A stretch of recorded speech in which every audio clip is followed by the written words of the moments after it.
Oh, you make me wanna talk back to you. Say it like that. If I hate you, then find someone new. Baby, but you know I never will. No, so I choke you down just like a pill.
Like you, be strong to hold the powers of the sun.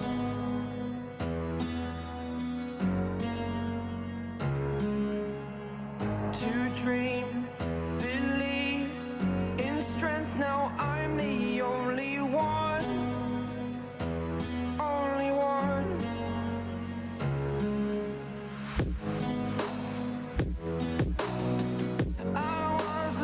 Ordinary boy,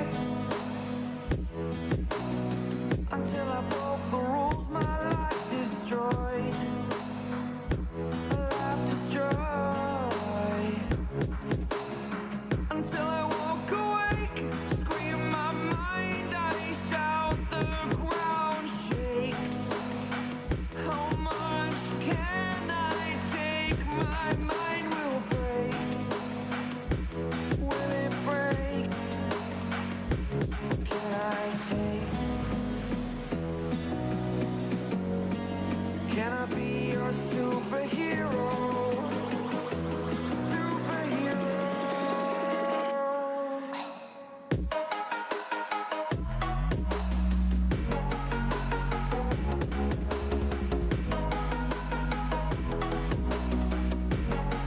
Can I be your superhero? Superhero. Superhero.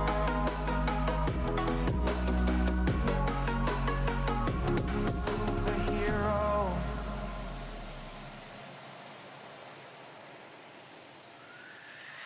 Fly away.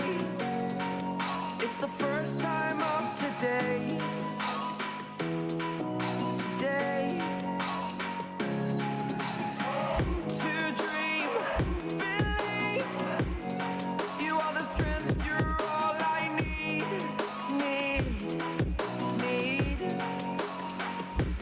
Oh, gonna give it a shot. Only one of me to shield you all from the enemy. You're a superhero. You're a superhero.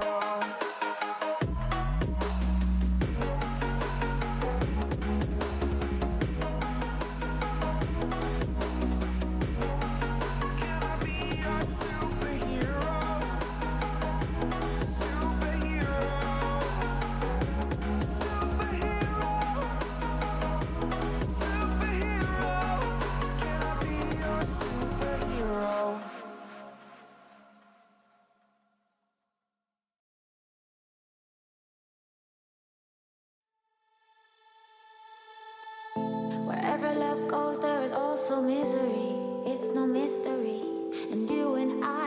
history, yeah. Wherever love flows, there is also tragedy when we're in too deep. And you and I, we got history, yeah. Go look in the mirror, say, hey, I'm sorry for all the pain. I'm sorry for all the pain. Go look in the mirror, say, hey, I'm sorry for all the pain. I'm sorry for all the pain. Go look in the mirror, say, hey, I'm sorry for all the pain. I'm sorry for all the pain.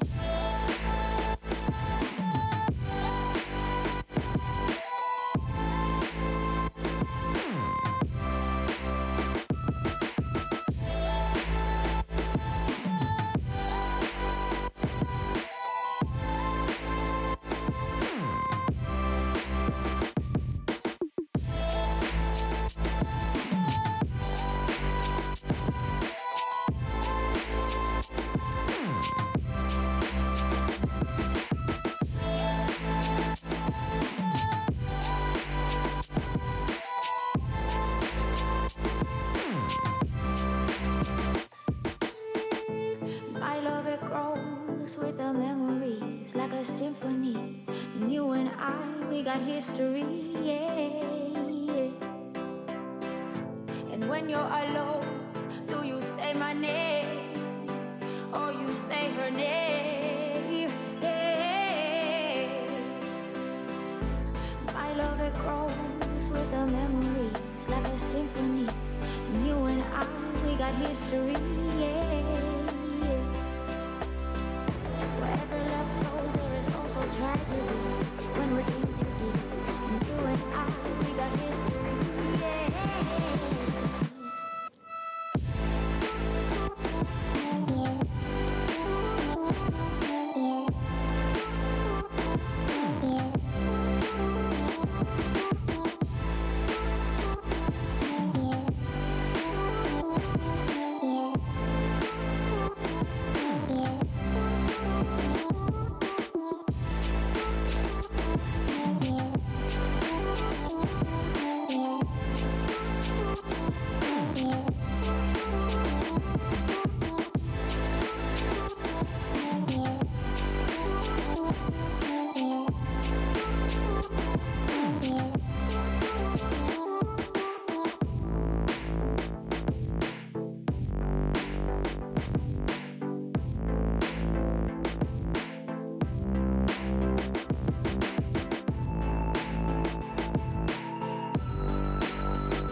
Cracky.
Cracky.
Welcome to the Crypto Lamb Talk Show with your hosts, Andy and Fizz.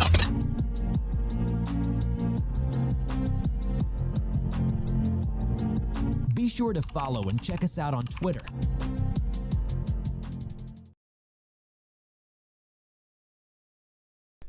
There we go. Button's working now. Hello, everybody. How are you all doing? We are live on the Crypto Lamb Show with myself, Fizz, and Priest. How are you doing, boys? Hey, how are you? I'm good. We've just setting up. The website's literally just gone live. CryptoLamb.live. Ooh. Yes. Ooh. Yeah, so that's up now, and people can indeed come and watch the stream on the website as well. Yes, sir. In fact, I'm going to go ahead and put that at the top of the stream just now, so that we can. Isn't that pretty? Yeah, so now we have CryptoLam.live. So if people do wish to advertise with us, they can do so on the website. Let me just type this out here. CryptoLam.live. We have a very special guest today coming with us, and that is Ekrififi from, of course, Morsel Protocol and Tradwives, but he doesn't seem to be on the call right now. Oh, here he comes. Mofiki? Ekrififi. Yeah, I can't. Decided to stop running. Ekrififi, are you there? Are you with us? Yes, I am. I'm sorry for the delay. I just wanted to see you on Twitch before I switched over to Discord. No, that's perfectly okay, dude. No problem at all. Welcome to the show. Voidy says Ekrififi loves technical issues. I'm guessing It's certainly a running theme with a lot of my AMAs. I'm getting a little bit better, but as you can see, it's still a running theme. Well, okay. I seem to have a lot of those as well, to be fair. I haven't even turned my lights on, so apologies if I was a little bit dark on the stream there. But you can now. I was just saying, you can now watch the stream on CryptoLam.live. You can also watch it over on YouTube. Links are in Twitter for that, and also on Twitch, which is where most people are coming from, and also via Periscope on Twitter as well, if you follow me on Twitter. But today we are going to be talking about loads of things, man. It's like quite a lot of stuff going on. So how about you give us an introduction and tell us what we have to look forward to today? Sure. Well, first of all, just thanks for inviting me and having me, and introducing me to Twitch. I mean, I've been starting to use Twitch a little bit more, and it's just because of guys like you. I think I really brought me to that platform. So I'm liking what I see. It's a little bit more community focused than YouTube, I think. And anyways, I'm just thank you for making me make a Twitch account just so I can follow you, basically. No problem at all. Today, we brought some really nice giveaways. Obviously, you have yours, but Morsel would like to bring just some NFTs for you guys and some tokens on different chains. So one giveaway we have is one Chibi Cat, which is a Harmony 1 NFT project that we really like. Another one is a Raffle Hero. If you guys don't know about Raffle, they're like a Zelda-themed GameFi happening on AVAX chain. So we give you a Raffle Hero, either an orc or a dwarf. You have your choice. Also, Raffle is also doing it, and so we'll be giving away one of those. Also, 100 XGSM. XGSM is Spacebank's token. They were on Harmony 1, but they have since migrated to Polygon. So hopefully we'll get to talk a little bit about some of those projects that I'm really excited about.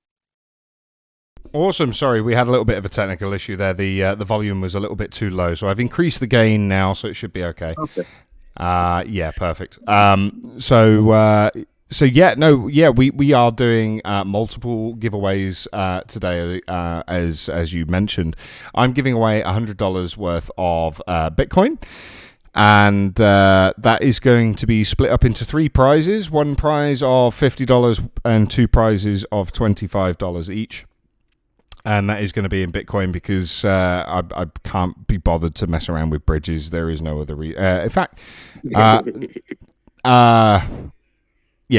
No, I said Bitcoin. I didn't mean Bitcoin. I meant Ethereum because that's what I have at the moment. I have Ethereum. I don't have Bitcoin. I sold all my Bitcoin into Ethereum. That's fine. If people get upset because it's Ethereum instead of Bitcoin, fuck them. Yeah, well, yeah, no, what it's Ethereum, so whatever. Well, it's certainly more on point for today, since we'll be talking about a lot of EVM chains and whatnot. Yeah, well, that's true. Yeah. So, we have your giveaways here. What are your giveaways again? You've got some interesting ones here. Yeah, absolutely. So I kind of wanted to give you guys just a little mix of, some projects that we're either partnered with or invested with. And so one of those is Chibi Cats. Now, Chibi Cats is a Harmony One project. They're a really cool development team. They just released some mobile games for it's called the Fast and the Furriest. So they just released their mobile game. And anyone on Harmony, they would kind of know them as they set up easy tools. So anybody staking or migrating, you probably went through easy tools to do so. So that's a Chibi Cat from those guys.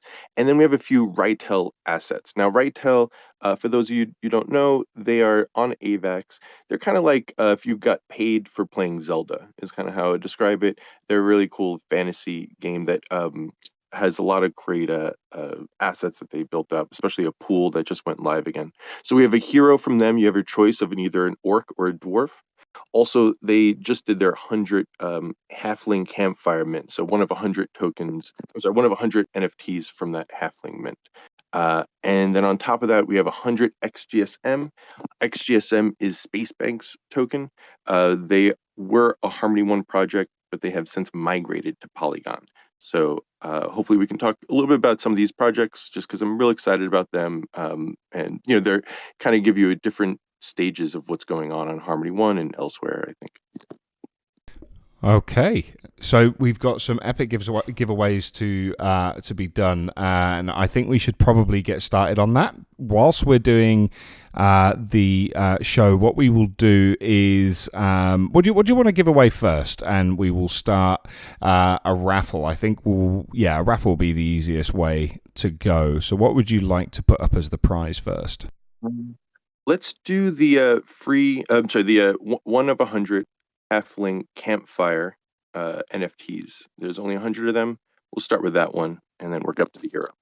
Okay, so I like that. That's very cool. So let me go ahead and start the raffle bot. There's still one running. While you start the raffle, let me ask a question. So I have a question. I'm sorry, I'm being super rude by cutting in. No, carry on. But at Grafifi, while Andy's setting up the raffle, why do you pick the projects you pick? What makes you drawn to them? It's a very good question. Well, if I had to kind of summarize our project in one word, I think that word would be diversification. So the real reason I pick different projects is a lot of times I'll look for different things, and kind of try to protect capital by just being spread out, because a lot of times things benefit you at different times or in different ways. But one big thing we look at is the team. So some of these projects, some projects we've invested in, it's because we've seen either like staff members. Sometimes they might have another project, and we know that we believe in our staff members. And then once we see the project that they're involved in, then we're also usually we're pleasantly surprised when we look into them. The other thing we look at is basically what have they built.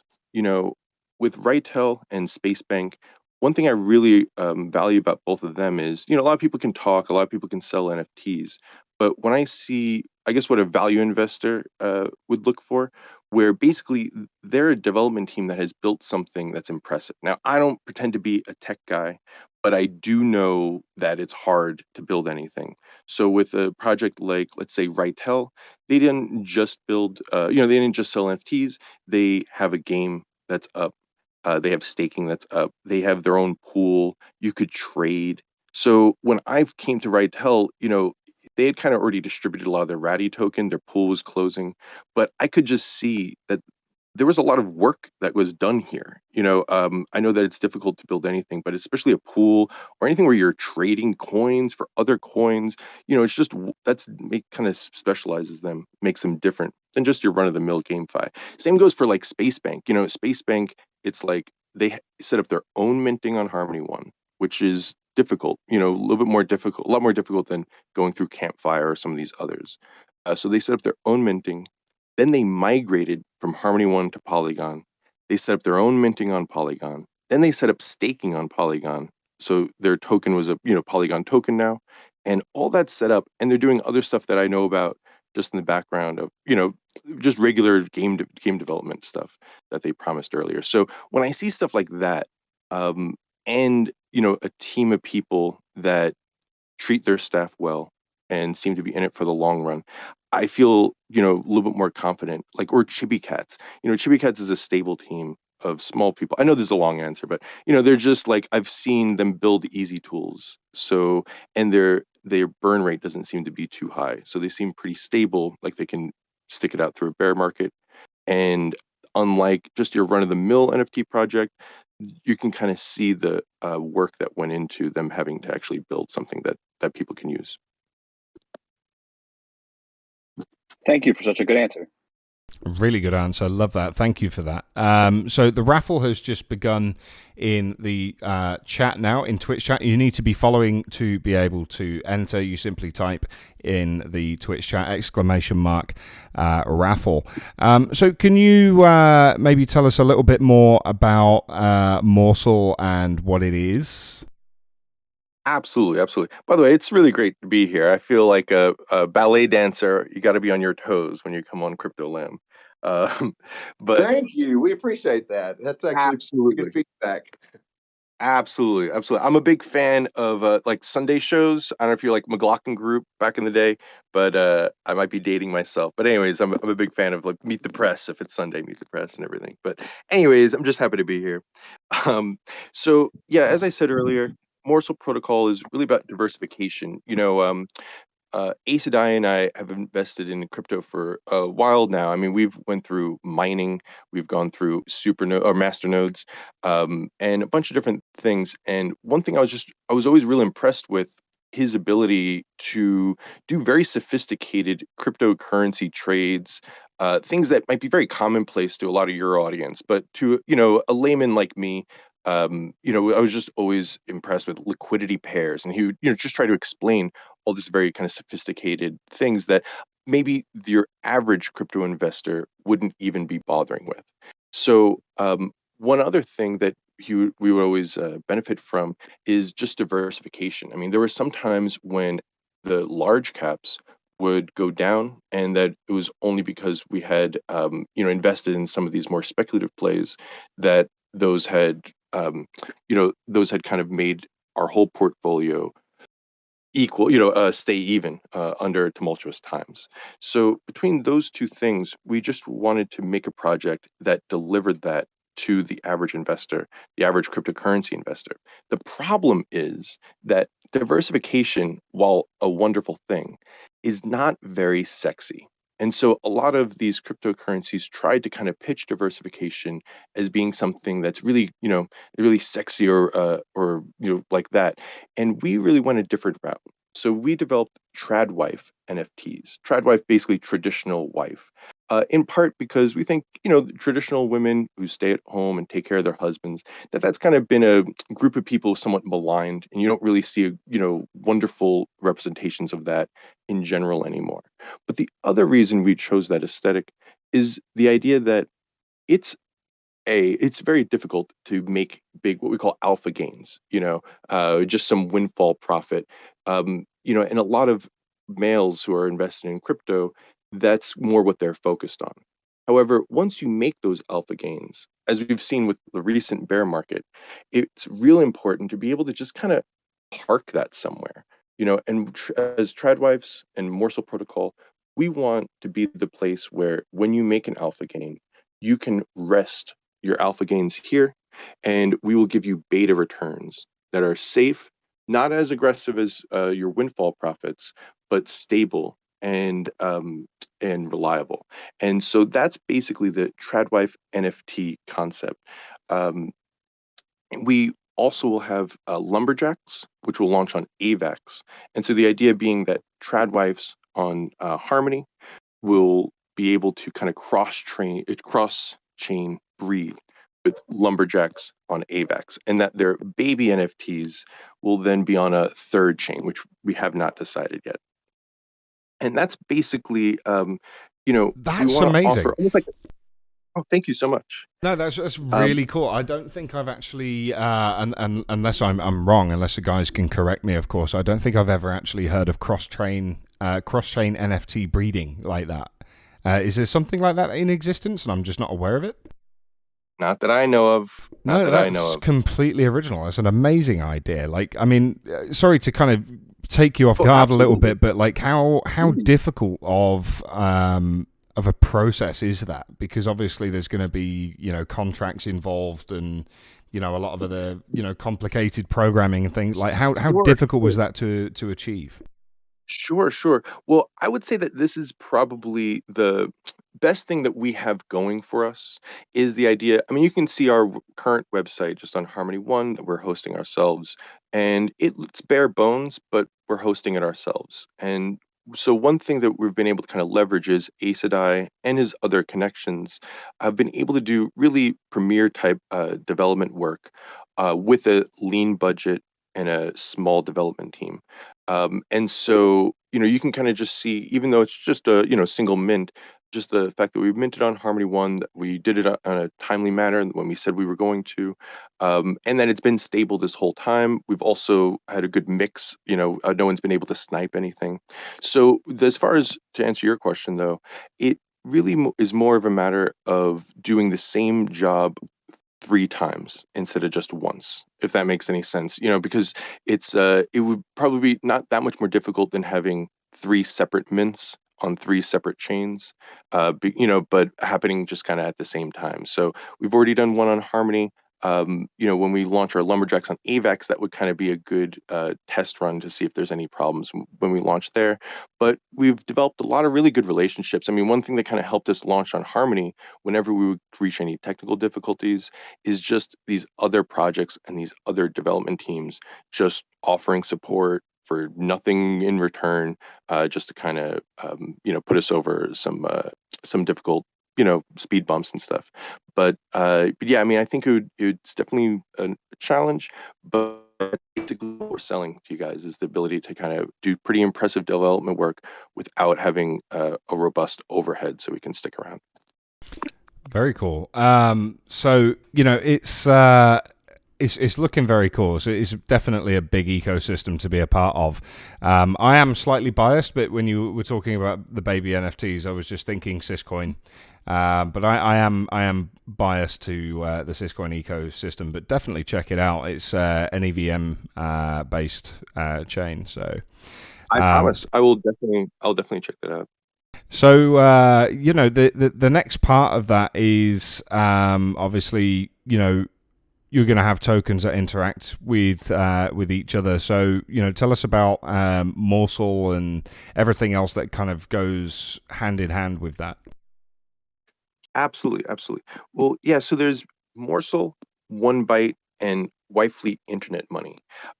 Morsel is our basic governance token, and we're going to start Morsel staking for Tradwives in about a month or two. Now, we try not to be too. We try to be careful about not giving date deadlines, but anyways, in a month or two, we'll have Morsel staking on Tradwives, which was supposed to be after we minted out. So we've done a lot of different things to kind of reward our Tradwive holders earlier on than we were initially expecting. Now, Morsel is our governance token, so you will need that to to invest in our One Byte. Now, One Byte is like an index fund. So as much One Byte as there is how much capital is invested in our index fund. Wifely Internet Money would be our stable coin. Now, this is pretty interesting because, we had in there that we should have a over collateralized stable coin on the Harmony One network. And had we minted earlier, had we minted a year or two earlier, the recent Harmony One bridge stablecoin hack, I'm not sure we would have prevented that whole fiasco, but if it had been launched and if especially there had been some adoption, it would have definitely been able to mitigate, I think, a lot of the losses and turmoil that people experienced during that bridged coin hack. So anyways, basically, you kind of think of it as One Byte as being our index fund, and Morsel is a governance token that people need to have in order to do the breeding we were just talking about, cross-chain breeding, or to invest in One Byte, or when over collateralizing Wifely Internet Money, you're going to need One Byte to do that, and Morsel. So basically, if you just And then, I'm sorry. Also, when you stake Morsel, you'll be getting fees from all these different things. Now, the big way that we've changed, the big way, these three things we're going to deliver on, but I would say Wifely Internet Money is a little bit more down the road. Morsel staking, as I said, we're going to have X Morsel staking in a month or two. Now, the 1 byte is probably the thing that we've changed the most. 1 byte, the idea being that you'd be paid in Harmony One. We would have a collection, a diversified collection of NFTs and tokens and stable coins that we'd be earning off of. But then we would be paying everybody in Harmony One. Now, with the bear market, what we've really done is given people a taste of that index fund or our Morsel index fund. And by instead of selling all these tokens into Harmony, putting sale pressure on all of them, what we've done is created 2 different time capsules. So we have a Harmony One time capsule and an AVAX time capsule. And basically what we do is we lock up NFTs for a year. And so we say we're not going to sell them for at least a year, and then we'll reevaluate what to do with them after that. But at least a year, we don't sell them, and then all of the token rewards, all the passive income token rewards, we're going to pass that on to our TradWife holders. So we've already started to do this with Space Bank. We have a lot of mob bosses staked, and so we've picked a trait. So we have alien TradWives. There's not that many of them. There's only 4 that have minted, but we hyper rewarded those alien TradWives with XGSM, since that's kind of on brand for the Space Bank. And so now we have, because Space Bank migrated to Polygon and everyone's wallets are the same for different EVM chains, that means that Harmony One TradWife investors are getting XGSM token on a Polygon chain for a Polygon game. Also, because we've done this, we've gotten some goodwill with Space Bank. So now they've given us in-game development work. If you own a TradWife, you're going to get extra points on a Space Bank floor and other stuff as well.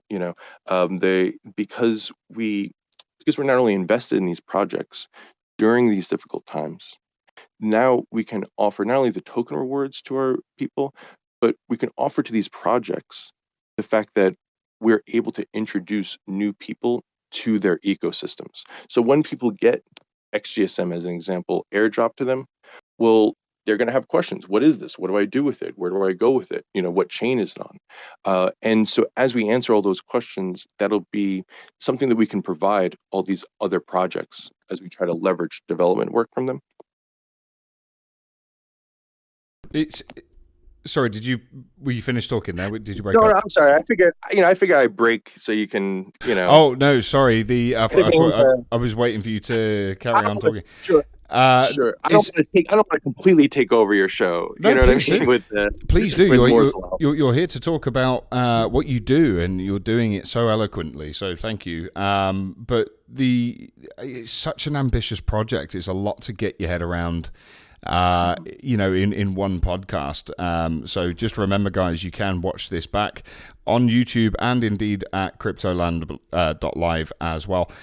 Just want to say congratulations to 84 Niara, who has won the first prize. So what is the first prize again, just so I can note it down? Sorry. Sure.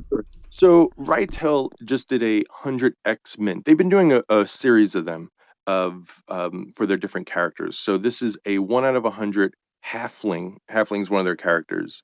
1 out of 100 halfling Rytel mint, or NFT, I should say, and like that. And then the next one is that we're going to give away is a Rytel hero.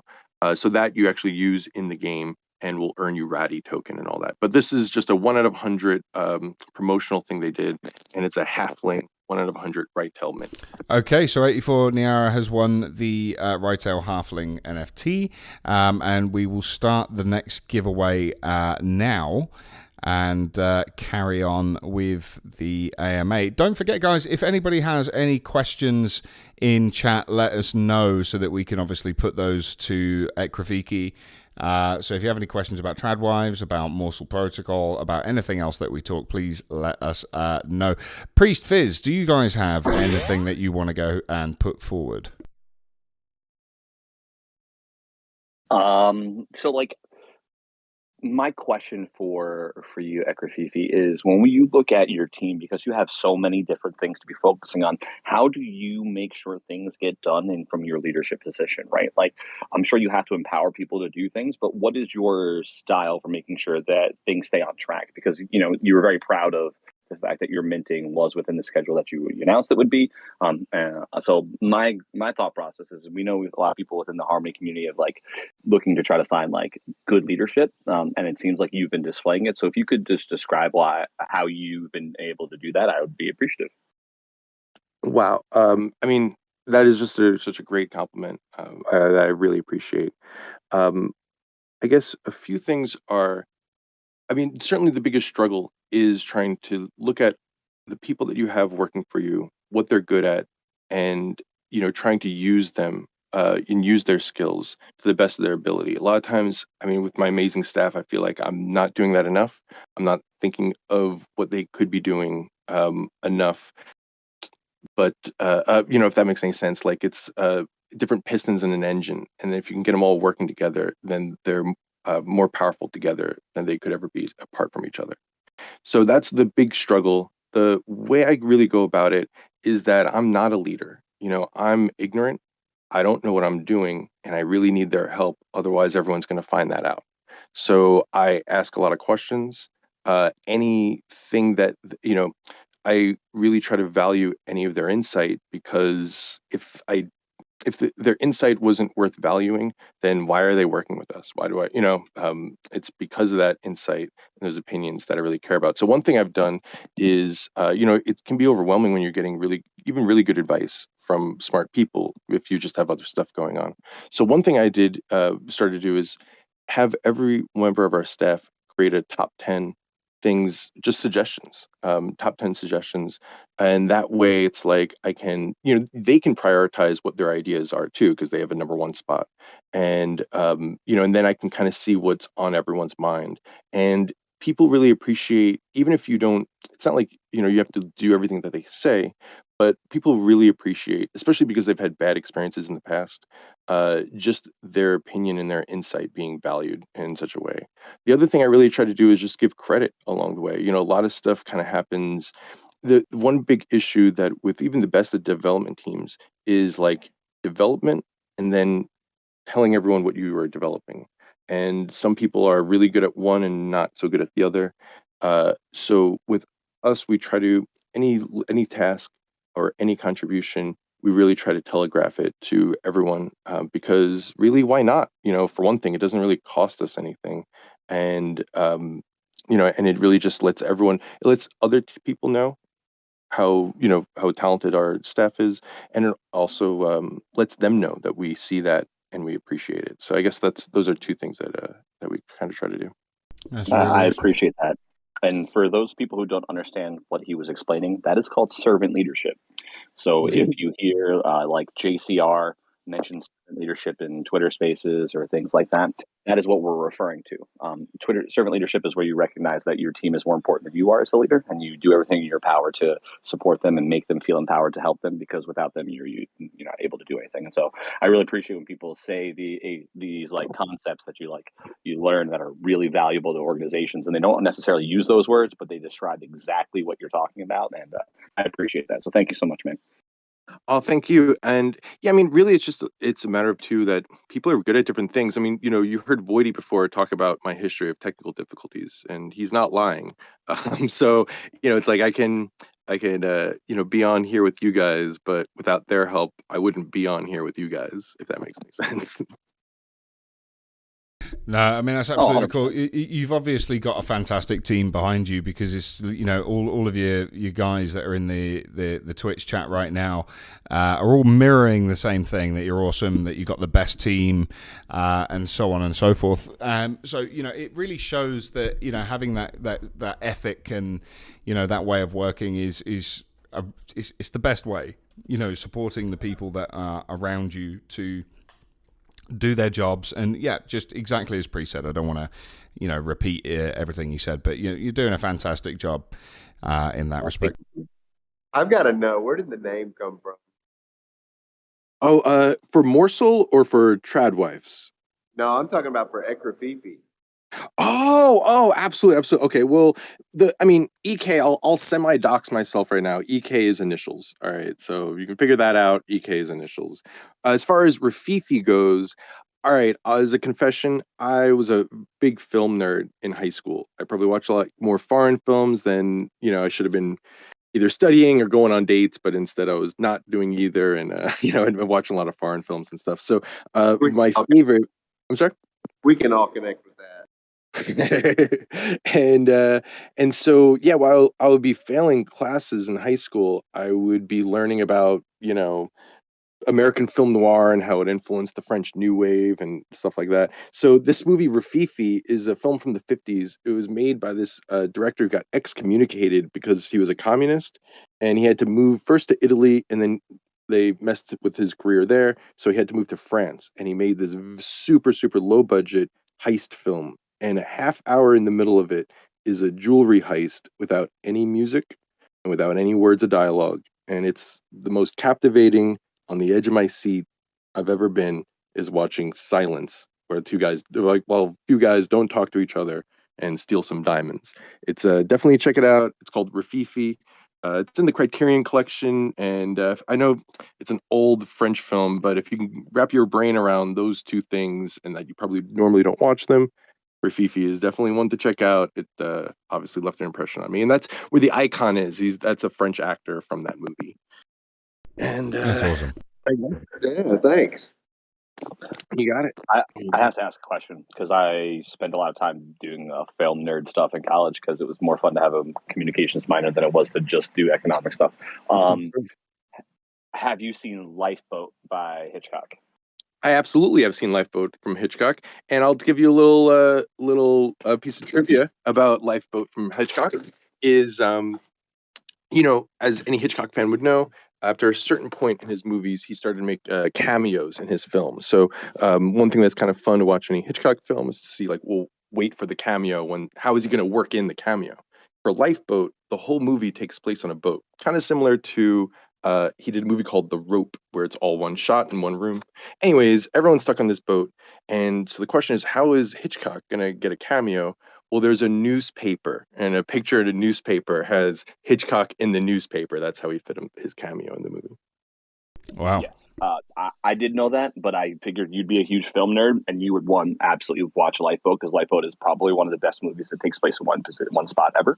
The amount of drama that builds between the German soldier and the Americans or British people. I'm not sure about their exact nationality, but you know what I mean. Like the drama that builds between them throughout the entire movie. You're just like, oh, okay, I kind of get this.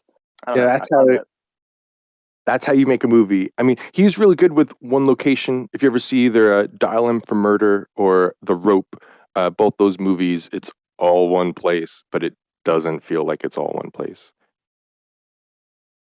I mean, I feel like that.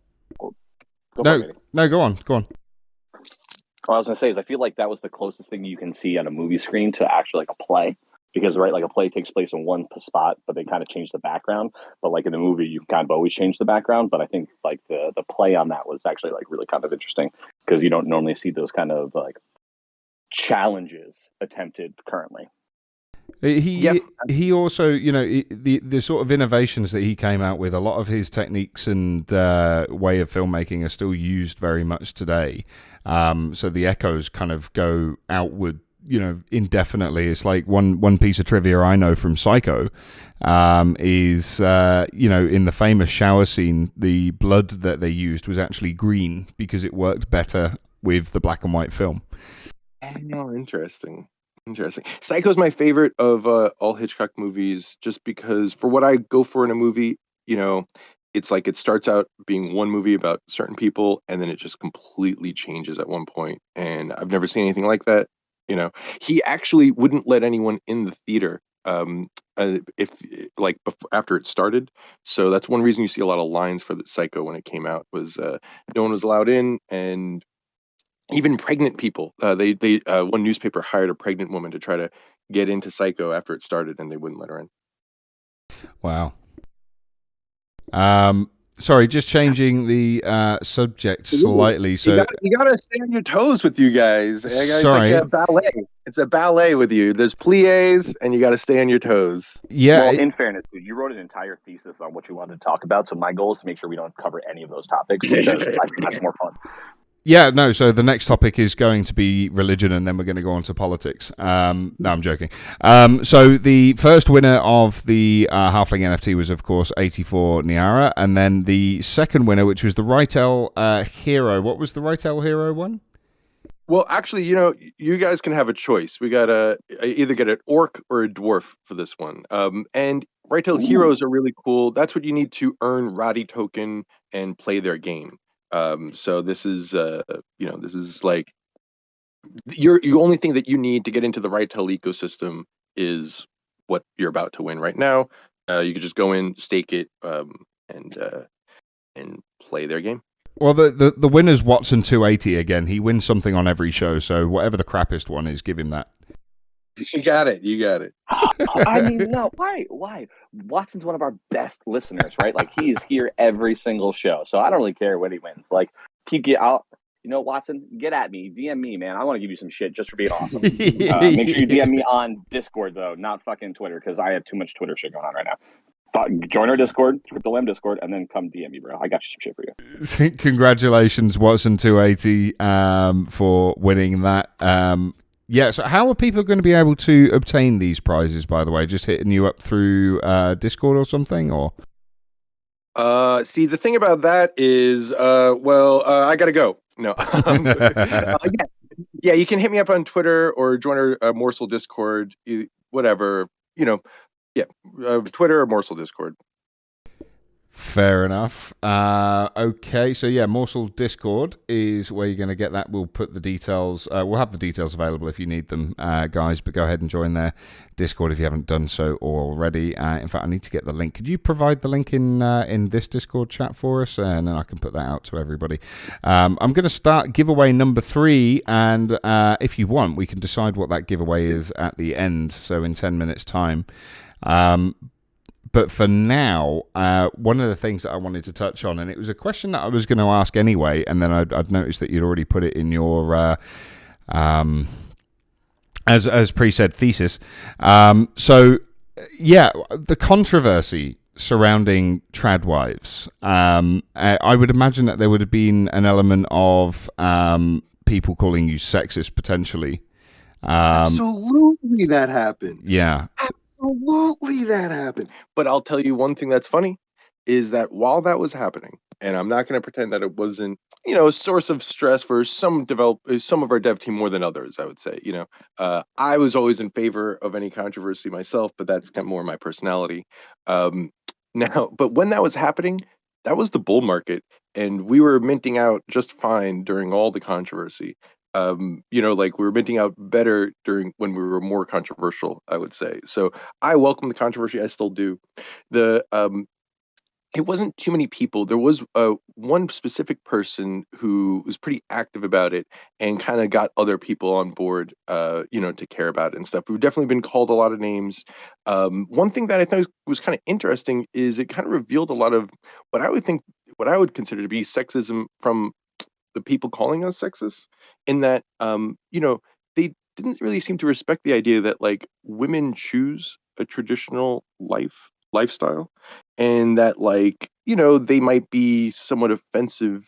They might be offending women who choose to live a traditional lifestyle, and they kind of tried to make it as there was no difference between someone being forced into this position of servitude and somebody choosing it themselves. The one trait that we actually had to change a trait. I forgot all about this. We had one trait in the metadata. Can you imagine something in the metadata causing controversy? So one of our trait names, because part of our tradwives, we have different types, and one of them, they used to be not traditional. They were hoes. So we had in our metadata reformed hoe. as a description. And that you have to understand, we're making a lot of this stuff, by ourselves in a room. A lot of times before an NFT project launches, you didn't really get any community feedback until all the art and all the metadata is already taken care of and stuff. So we never even thought anyone would even look at our metadata or care about it or anything like that. We just thought it was, anyways, Reformed Hope. And, I'm sorry. I'm not a sexist person in any capacity, but that's hilarious. That's imagine looking through the Tradwives metadata, thinking this is a really good project, and seeing Reformed Ho. Well, okay, she even had a faded tattoo that said Chad on her neck, so it wasn't whole because, she used to be in love with Chad, and then that tattoo has since faded. That was one of the markers of the Reformed Ho.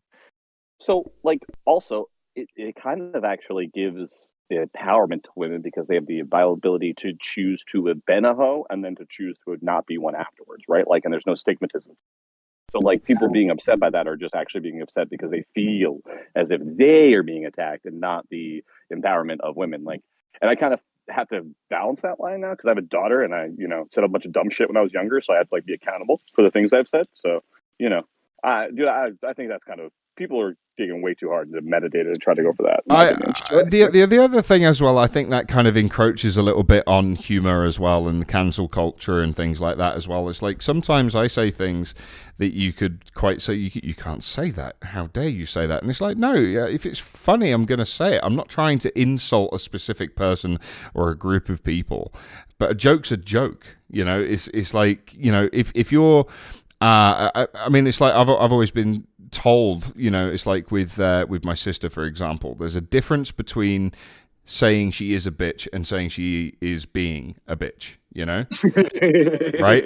And it's acting like one. There is a difference, right? And it's offense is taken, not given. So it's a case of, if I tell a joke and it is considered, offensive to some people, then I'm sorry, but I found that funny. It tickled my funny bone. It's nobody has a sense of humor anymore. The thing is that, yes, okay, there is individuals out there that will say horrible things to a collective of people. This is absolutely true, and there's absolutely no need for that, and I don't condone that in any way. But at the same time, it's okay to laugh at yourself. One thing that I've seen a massive rise in at the moment on social media, just going off topic slightly, is the rise in the amount of people that are disabled making disabled jokes. And things like that, and it's a lot of people are saying, it's okay to be funny, it's okay to make jokes, and it is what it is. It's you see these roasts and things like that.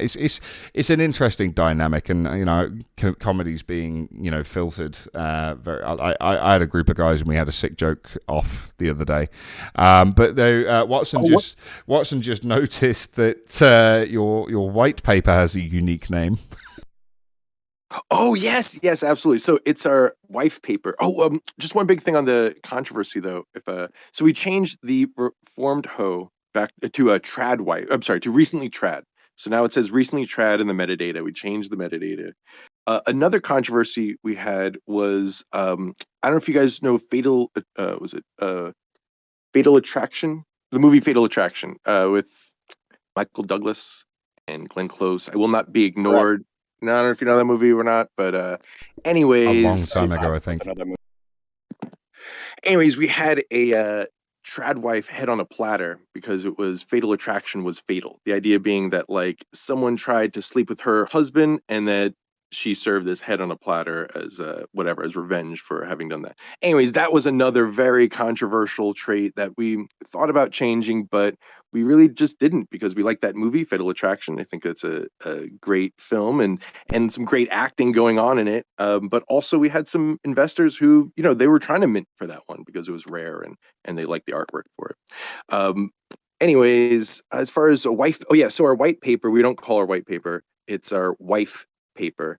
You're also wife listed if you're an OG or whatever. You get wife listed instead of whitelisted.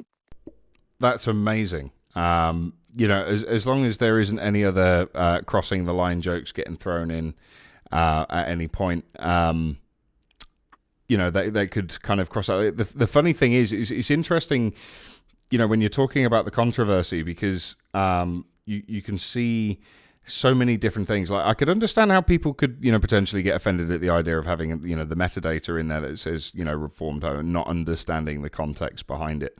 I can understand that, but at the same time, it's like, what is so wrong with having a traditional setup, having a nuclear family, or having, that ideology? If that's what you want to live by, that's what you want to live by, right? It's like, there's this movement at the moment to eliminate the idea of heterosexuality, which is just ludicrous.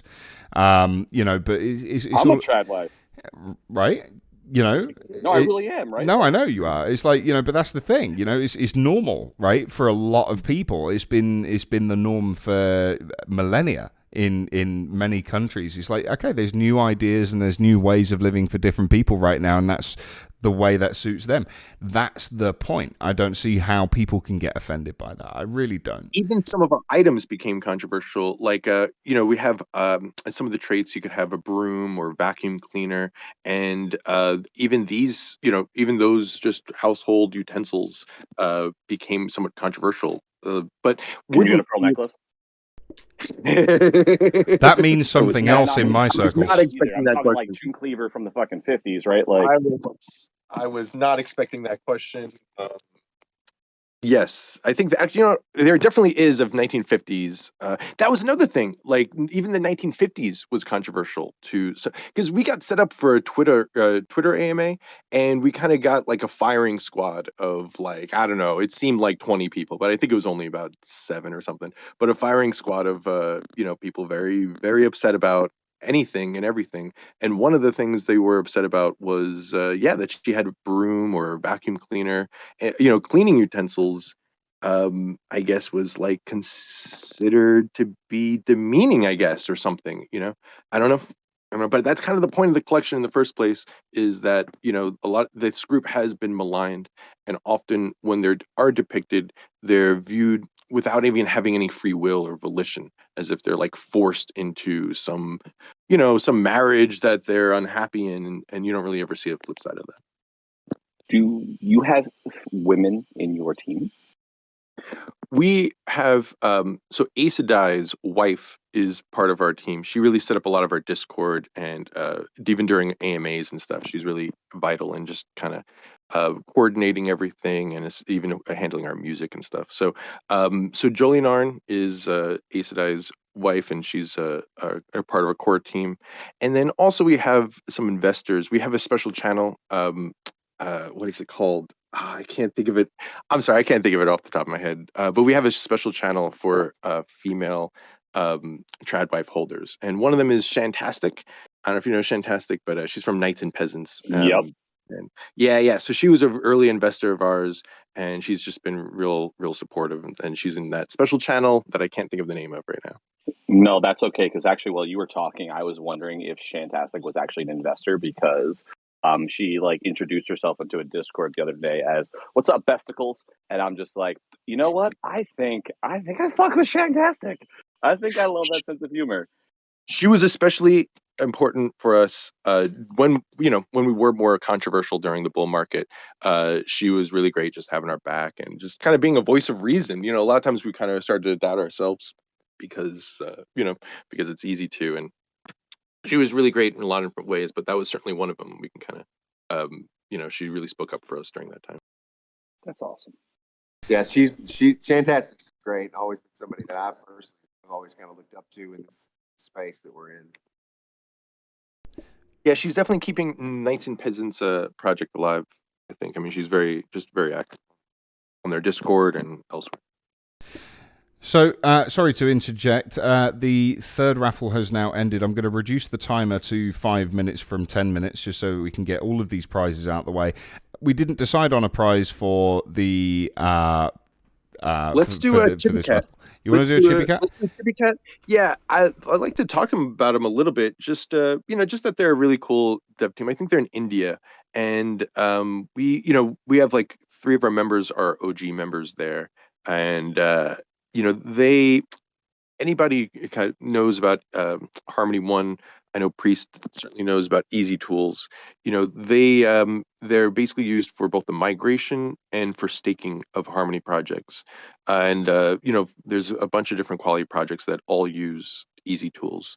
So Easy Tools was set up by the Chibi Cat development team.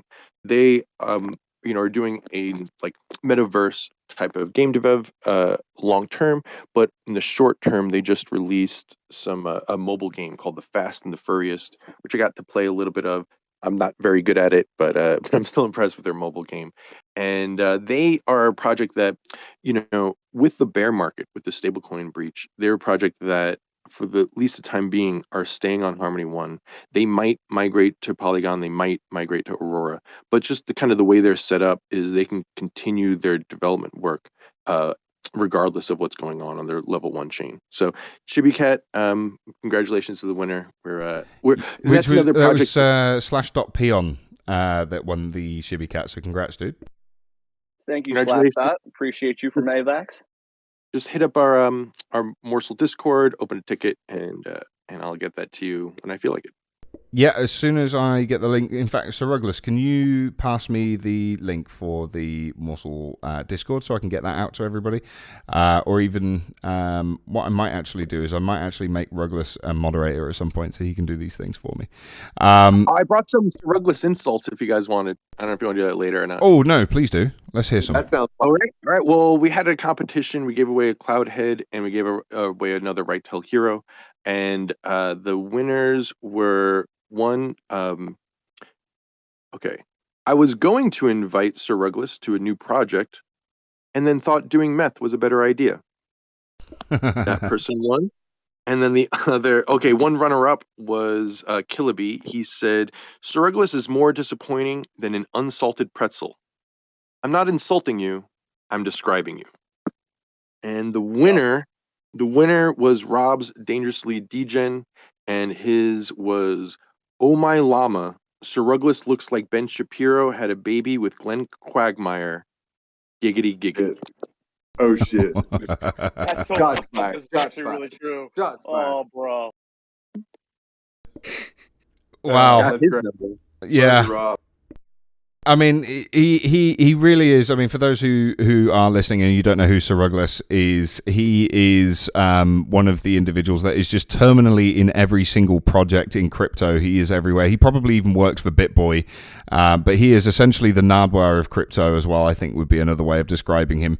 Yes, that is the best fucking description you could possibly ever give for him. But that's a compliment, man. I literally thought about writing how to make that a joke yesterday. And I'm like, I don't have anything because he is literally, oh my God, thank you. And if you don't know who Andy just referenced, Andy, can you link who you just referenced, please? No, please? I will do my best. Yeah, so let me Google it. So, you explain it. I'll link it. I'll link the wiki.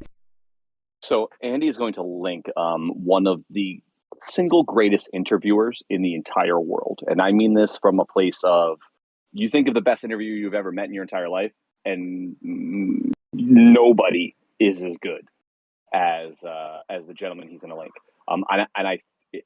It's not Nardwuar, right? What is it? Nardwuar. Nardwuar. Yeah. Sorry. I didn't hear about him until like 2014 when I ended up working with this guy who worked in the rap industry, and he was like, dude, I'm watching the video. He's dying. I'm like, what the hell? I'm like, why is there a Weird Al Yankovic looking dude in a fucking legitimate cool interview with Jay-Z? What the fuck is this?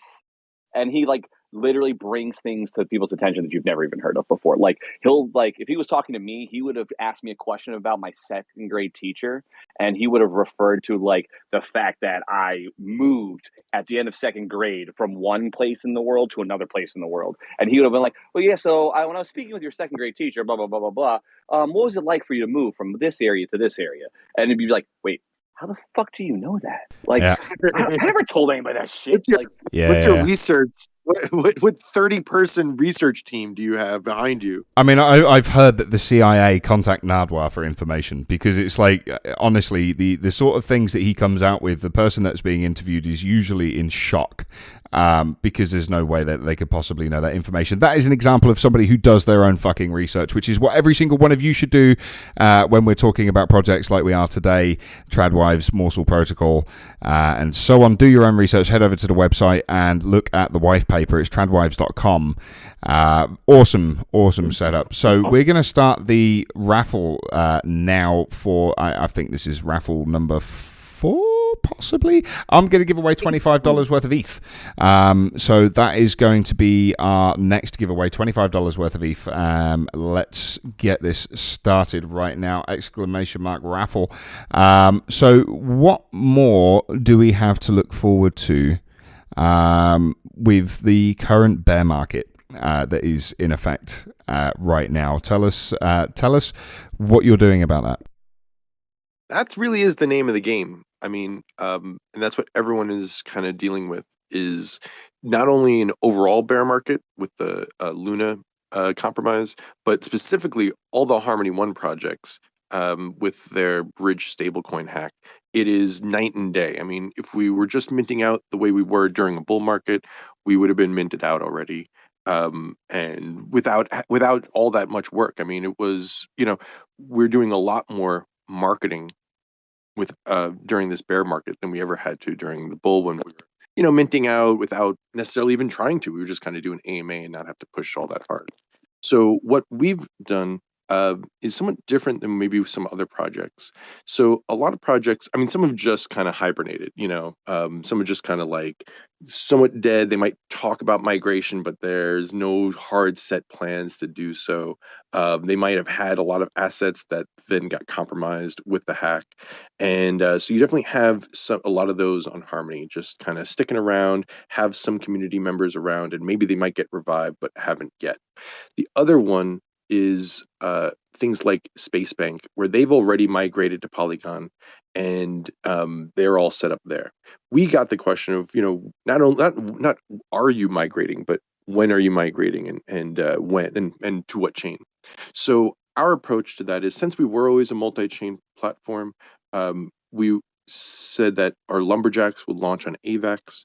What we did was kind of try to keep Tradwives on Harmony One while still trying to raise capital off-chain. Now, that process of raising off-chain capital, meaning getting people who do not own Harmony to mint an NFT on Harmony, has been an incredibly difficult task that, I'm not sure that, we'll see if we're able to do that. If not, we have different approaches in mind for fundraising. But that's basically our big hurdle right now. Is we've tried different approaches. One approach was explaining to people how to bridge from AVAX to Harmony. So there was 2 choices there, either DeFi Kingdoms, which I thought their UI is a little bit overwhelming for just a noob who does not understand what DeFi Kingdoms is. So we kind of just focused on Elk Bridge because we figured that's just a little bit easier for people to use and is pretty reliable. Their fees aren't too high. So we've been pushing Elk Bridge, but that's been very difficult. Another approach we had is to say, all right, well, look, you're an AVAX holder. You don't want to bridge over to Harmony One. Why don't you just send us your AVAX? We'll give you a little bit of a discount, and we'll do all the conversion. We'll mint for you, and we'll send you not only these 2 Tradwives, but, in the future, we're going to be airdropping a Lumberjack. So instead of waiting till we mint Lumberjacks on AVAX, why don't you just give us your AVAX now? You'll get these 2 Tradwives now and a Lumberjacks airdrop to you. So right now, my pinned tweet on Twitter is that address that people can send AVAX to. The problem with that approach is that sounds very scammy. That we're not scammers, obviously. But just, you can sound like a scammer when you're not one. And one team member said that it reminded him of when Elon Musk posted a Bitcoin address and said that he would send you back more and stuff. So look, we're just trying different things. We tried the bridge. We tried this. Maybe one of those will work more in the future. The third option, which is just some labor on our side, is basically staying on Harmony One, but adding like a buy with AVAX button on our website, and keeping everything more or less the same in terms of like we're still minted on Harmony One chain, but that people can then go to our website and press a buy with AVAX type button, and then even if it's a lo-fi solution to that, if it's just like even a posted address, if it went through a website, I feel like it has more credibility. I mean, I've certainly, when we were buying miners, we've certainly bought like very expensive crypto miners. Whoa! I'm glad you added crypto miners to that. There, I was starting to get a little bit concerned. First, you start talking about the potential for. It's a very, very strange turn. Very strange turn. Very quickly. So, I know exactly what you mean. They were from overseas, I will say. They were mostly from China, so I don't know if that makes it sound better or worse. Stop. Dude, no. So, yeah, it's just getting worse by the second. So, the address that you obviously have to your pin, I get completely what you mean. So, having it, done in a slightly different way so it doesn't look so kind of scam-esque, I can completely understand and empathize with that. So, absolutely. In terms of other chains that you want to migrate to, what have you got in mind? Yeah, I mean, nothing's obviously set in stone, but where is it you're looking to go potentially? Because I see from the roadmap here you've got chain 4, chain 5, and future chains. So where would you like to go? To be honest, at one point, I mean, we were definitely thinking multivac more for our third chain earlier on, before they were having more of the problems that they're kind of experienced since then. But we kind of try to keep these things open to the community. Even just the projects that we invest in, we take advice from our community and our investors and stuff. So any insight you guys can bring, we'd love to hear it. Definitely, one thing we are considering is Polygon for a third chain, simply because so many other of these Harmony One projects that we've developed a lot of great relationships with, that's where they've all migrated to. So if, that's definitely up there in contention. Multivac is still up in contention. Aurora, I hear, is giving out some money, but I don't know if that's real, or even if we would be in contention for any of that. We don't usually make decisions based on the hopes of any kind of grants or anything like that. And then you were mentioning, a chain recommendation earlier. We'll definitely look into that one. So yeah, syscoin.org. Yeah, absolutely. Syscoin, we'll definitely be looking into that one.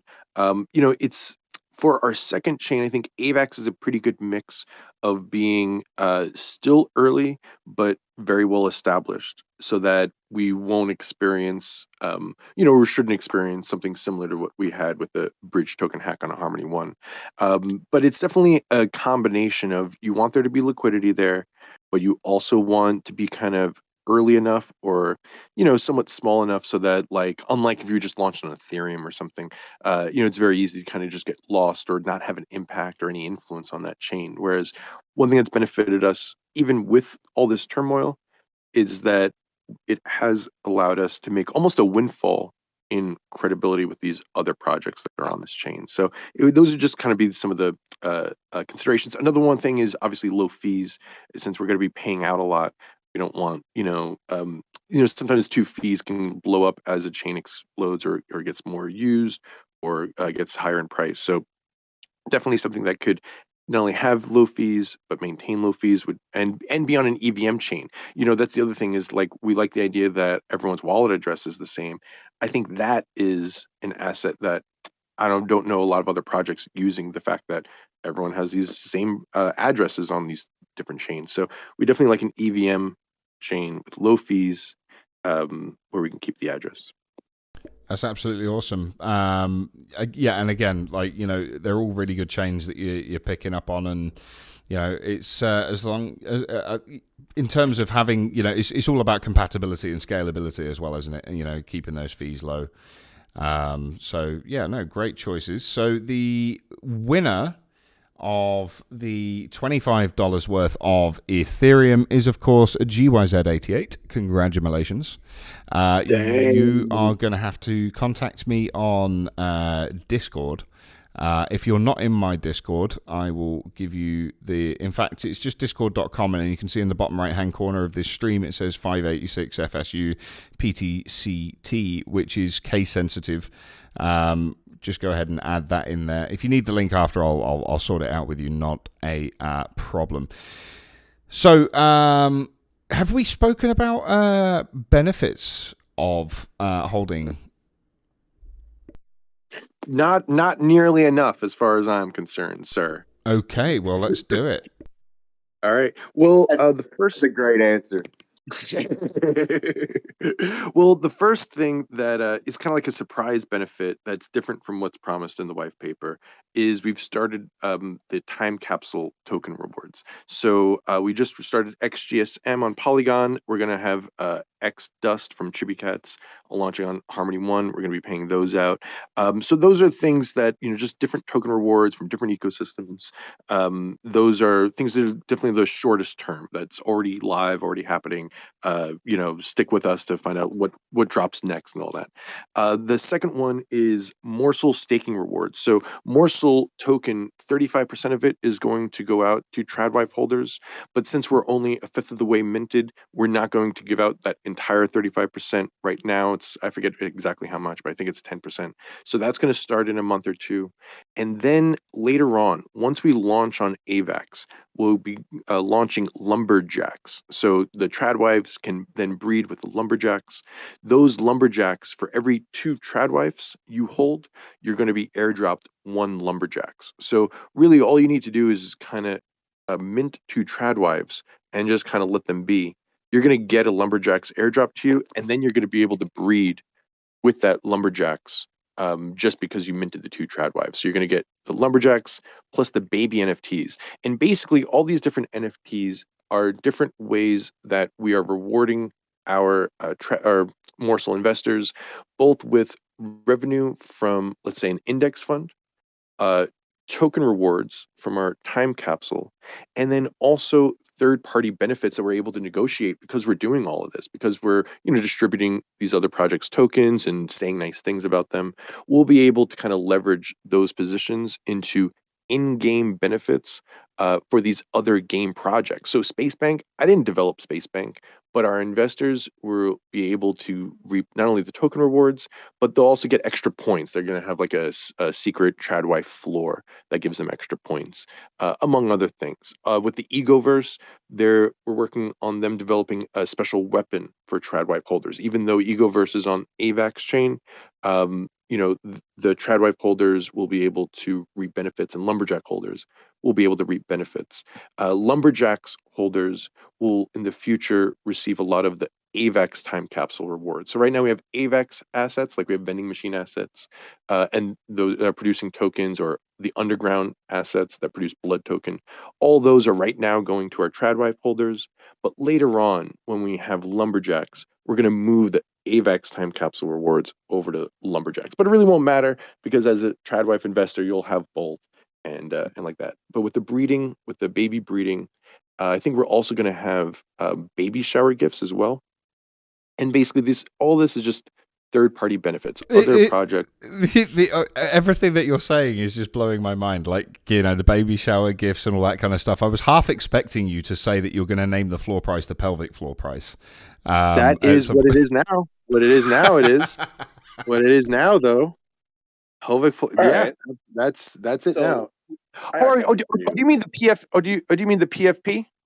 Do you mean the PFP? Is that because that's the abbreviation for the pelvic floor price? Yeah, I'm sorry, just more used to the acronym PFP to describe that. But yeah, no, that's our PFP actually right now is, it's probably non-existent.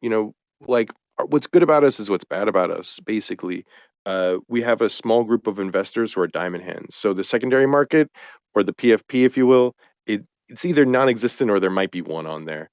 Just because I want fucking royalties for that.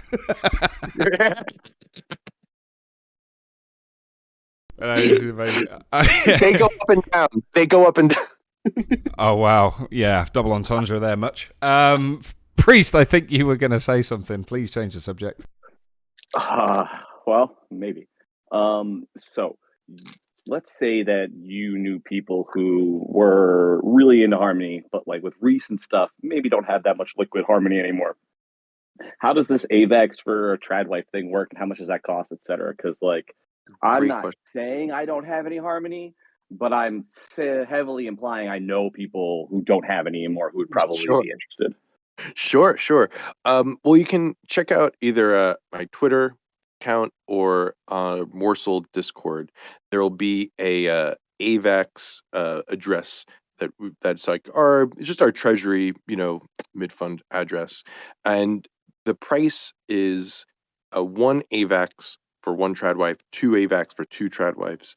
Now, I mean, Harmony has been going crazy, and so when we released that was a discount. I think it was like the Harmony price was about like $32, and the AVAX price would make it like $28, something like that. So this might fluctuate. It might.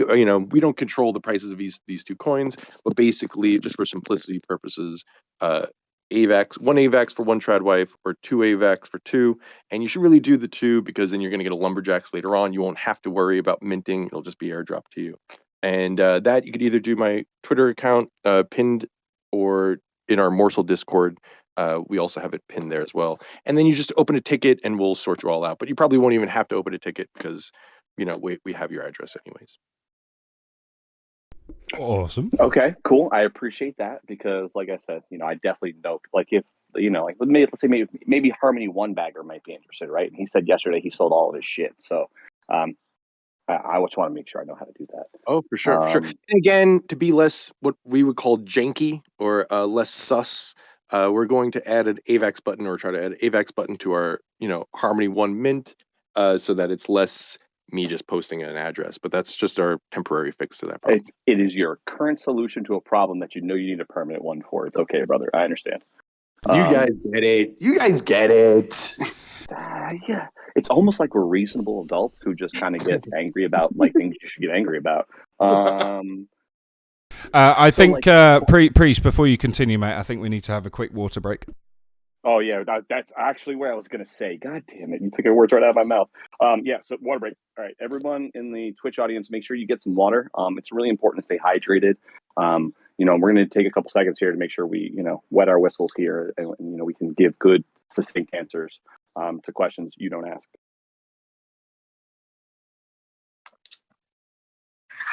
That's the sound of hydration. Trying not to drown while I'm laughing.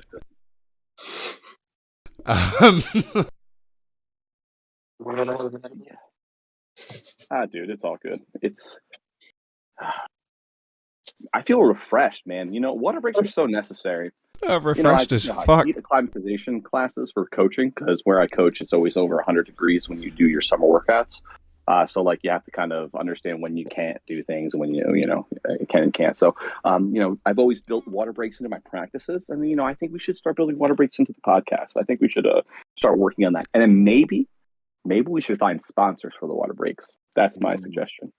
I think so, and I think just to come off of the back of that, I think that Rafifi, you should tell us what your strategy is moving forward, but never actually tell us what that strategy is for any reason.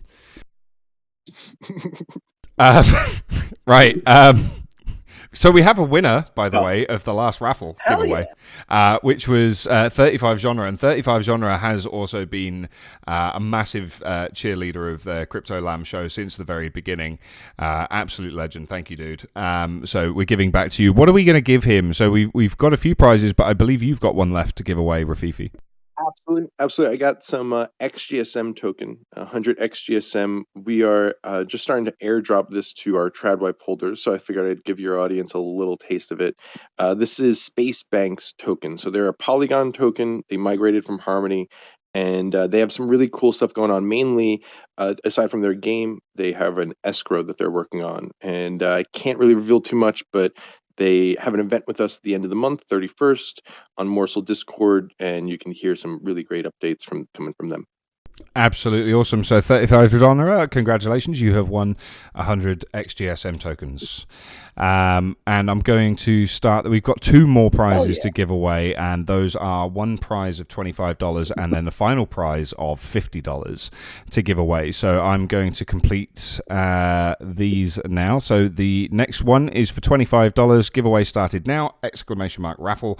Have at it. And I think Fizz has dropped. I think he may have had to have go somewhere else. So we're down a man right now. That's okay. No, absolutely. Not a problem at all. He just needed a really long water break. It's fine. That's probably what it is. Yeah, just. He's probably dehydrated, man. It's okay. And guys out there, if you actually dehydrated, there's a couple products you can use. Pedialyte is actually wonderful, but if you're experiencing a dehydration cramp, it's actually more effective and much faster if you actually drink pickle juice. And I understand a lot of people can't do that, but as a person who had to deal with cramping issues after athletics, I got really accustomed to drinking pickle juice. And you wake up in the middle of the night and your foot's cramp and you want to cry, hop your ass to the refrigerator, open up, and drink some pickle juice. Straight up, you'll feel better. Never heard that one. I've heard apple cider vinegar and cream of tartar powder, but I've never heard of apple cider vinegar. Saved my life when I went through a horrible bout of kidney stones a while ago. We're not talking about that anymore. Remember what happened last time. Oh yeah, sorry, yeah, PTSD for that one. Sorry. Pickle juice, you have cramps, legitimately. This is the most well-rounded crypto show I've ever. There's been film criticism. There's been health advice that's very pertinent and useful. And no. It's suggestions, not advice. We don't want to get sued. Fair enough. Things that other people have done and maybe benefited from. That's the moniker. Always read the label. Consult your physician. So, do your own research. If you've already entered previous raffles, you will not be eligible to win any more prizes moving forward. But if you want to get the ticket just because it's something to do, crack on. You just won't win. I guess the last, unless there's anything that Priest wants to ask first, I was going to ask about fundraising. This part that you put here, you said, in fact, no, I'm an idiot. No, the next one. Oh no, we did speak about that. I am an idiot. Going back, no fundraising. Are you reading his damn thesis? I am. Yeah, no, I am. I'm going through it because that's the big thing. It's been brutal. It's at the point basically where we're considering just raising IRL, like just from in real life people who, could dox us basically, but just people who actually know us, who we've either dealt with. We used to be in crypto miners. I want to be very specific here. We used to be invested a lot in crypto miners, and we've sold some locally. So even just pitching to people face to face, and that's one possible thing that I think that we're looking to do.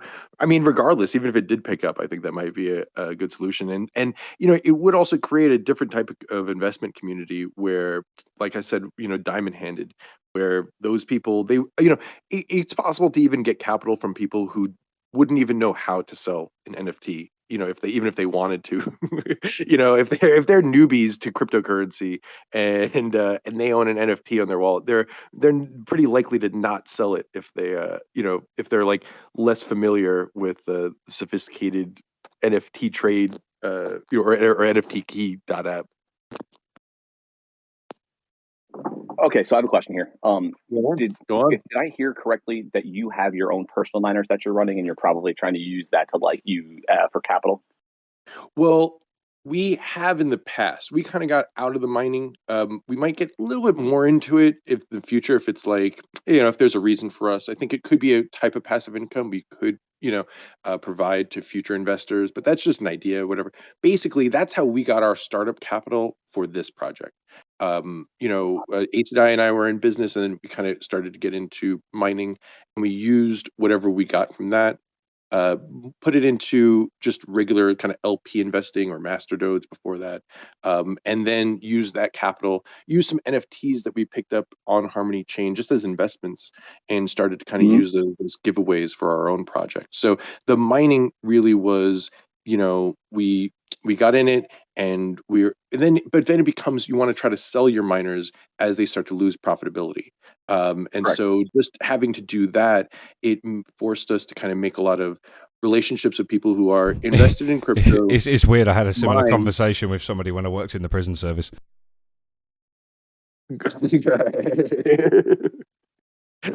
um, it So, so it just forced us to kind of meet people who were into crypto, but maybe weren't as sophisticated investors that could handle a liquidity pair or things that are like that type thing. So that's just one avenue. Like we're trying on AVAX, we could try other chains, but ultimately we could also try in real life people and just try to fundraise. It's just trying to fundraise through the bear market. So my question is, what is your revenue strategy, right? Like, it sounds like you do great things for your investors, but how do you stay open for business? Right. Well, fortunately, I mean, you can kind of see from our site just what we are in terms of using our capital to give us the most amount of value without having to waste it where it's not doing any good. So our site is nice, but it's bare bones.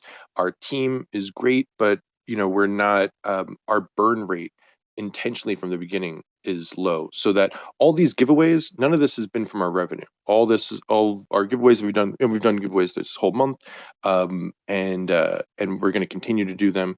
And all of that has just been our own capital that we're comfortable with because we believe in this project long term.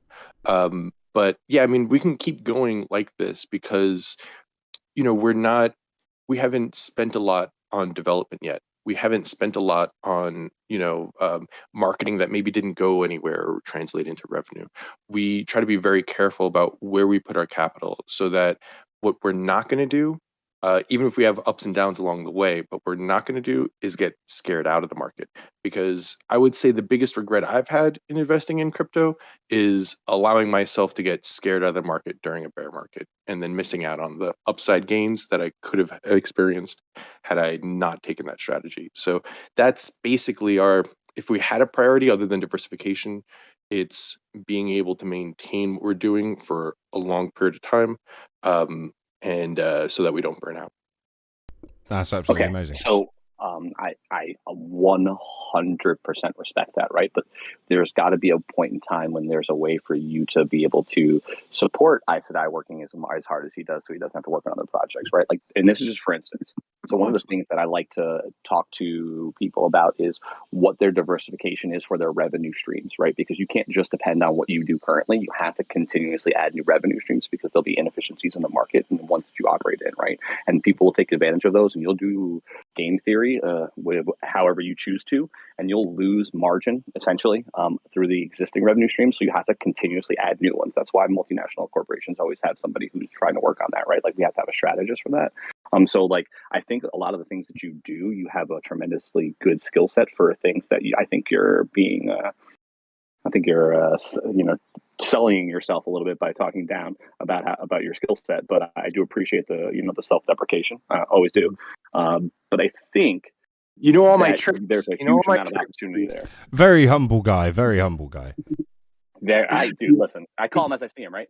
But what I'm getting at is, I think that even if you took somebody who is currently on your team and you gave them a couple ideas to put in their top 10 list that they should be working on, and I think, or maybe just ask everyone to come up with like 2 things that would be revenue earning, I think that would be something that would allow you to come up with a way to make it more self-sustainable. And as it becomes more self-sustainable, that actually will help your community grow, because the people who work there will be able to be bragging about essentially like, hey, no, I work in a crypto project and I get paid, right? Like, right. And then doing the bear market, that's really difficult.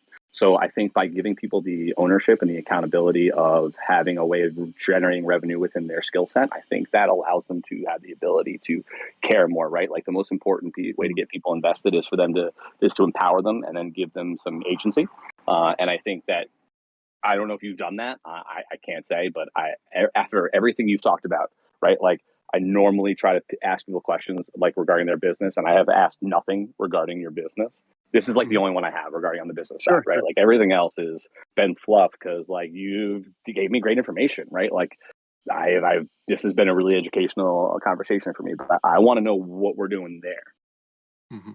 Yeah, that's a great question. Please feel free to ask me any question. I mean, that's why I'm here, guys. We have nothing to hide or whatever. And to be honest, if we do struggle answering with a question, then that's indicative of something that we need to flesh out, work on, and think more about. So a lot of these interviews. It's not just a good time. It's also a way for us to kind of sort of stress test our concept and make sure that it's sound.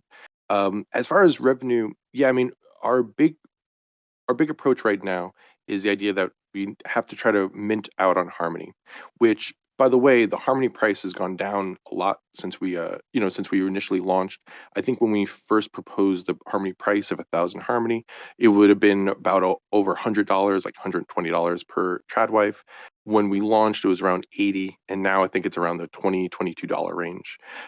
So we have maintained that, and I'm not going to pretend that we would have preferred to have mint out during a bull market and had all that capital that we could now be diversifying and just show everyone whatever we can do.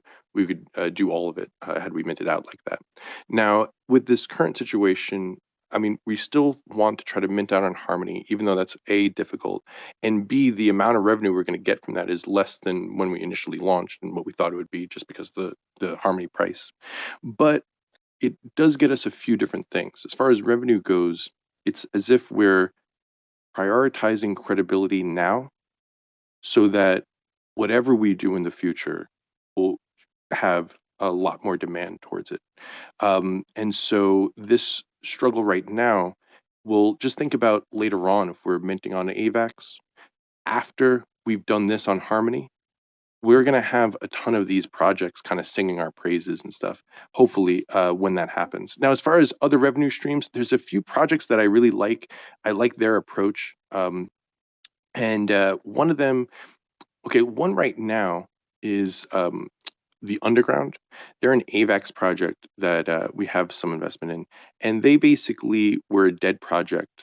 Their game was launched and then it failed. They distributed all their blood token, so they completely had inflated their token price, and that token didn't have a use base because their game was down. So as far as like being down and out, you couldn't really get more down and out than them. What they did was they were smart about releasing a few different mints where they collected only blood token. You had to have blood token in order to do it. So they released fight clubs where the fighting takes place, and then you get blood revenue in the future from minting those. They also did something where you could trade up your two fighters. You could have two fighters, and then with blood token, you could like morph them into one super fighter. And all those things quickly made the blood token price shoot up because of all the demand for it and all the deflationary measures that they had taken. So I'm not saying that we would do anything like that, but that's definitely an approach we really like.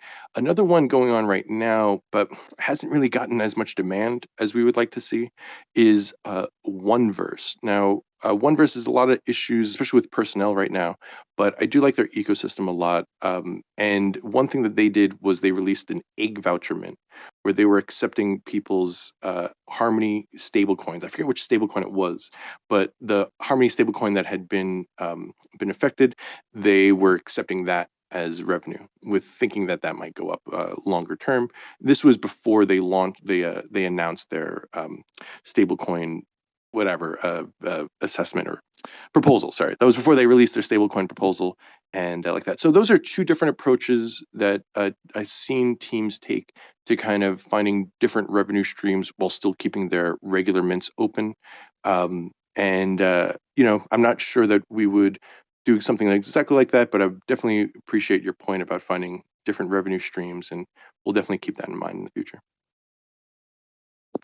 Well, and I don't mean that like an indictment. It's just something that, like, when that's been your job, you kind of recognize that when people don't have foresight in those ways.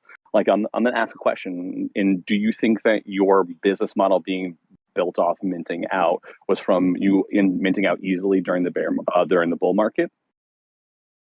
Yeah, I mean, we were always pretty. I would say that what we were saying we would accomplish was more. So we have our DAP, a lot of things in our white paper, mainly the Wifely internet money, and just our DAP. So as far as revenue streams, a lot of our revenue streams are kind of based on the tokenomics of people kind of adopting more so and one byte, using it to either invest in our DAO or to make over collateralized stablecoin, wifely internet money. And a lot of fees that would be generated, or the revenue would be generated, would be from the fees from people either making one byte or investing in our one byte investment DAO, or I'm sorry, index fund. And so that's kind of what we were, focusing a lot of the revenue in the future being after being minted out.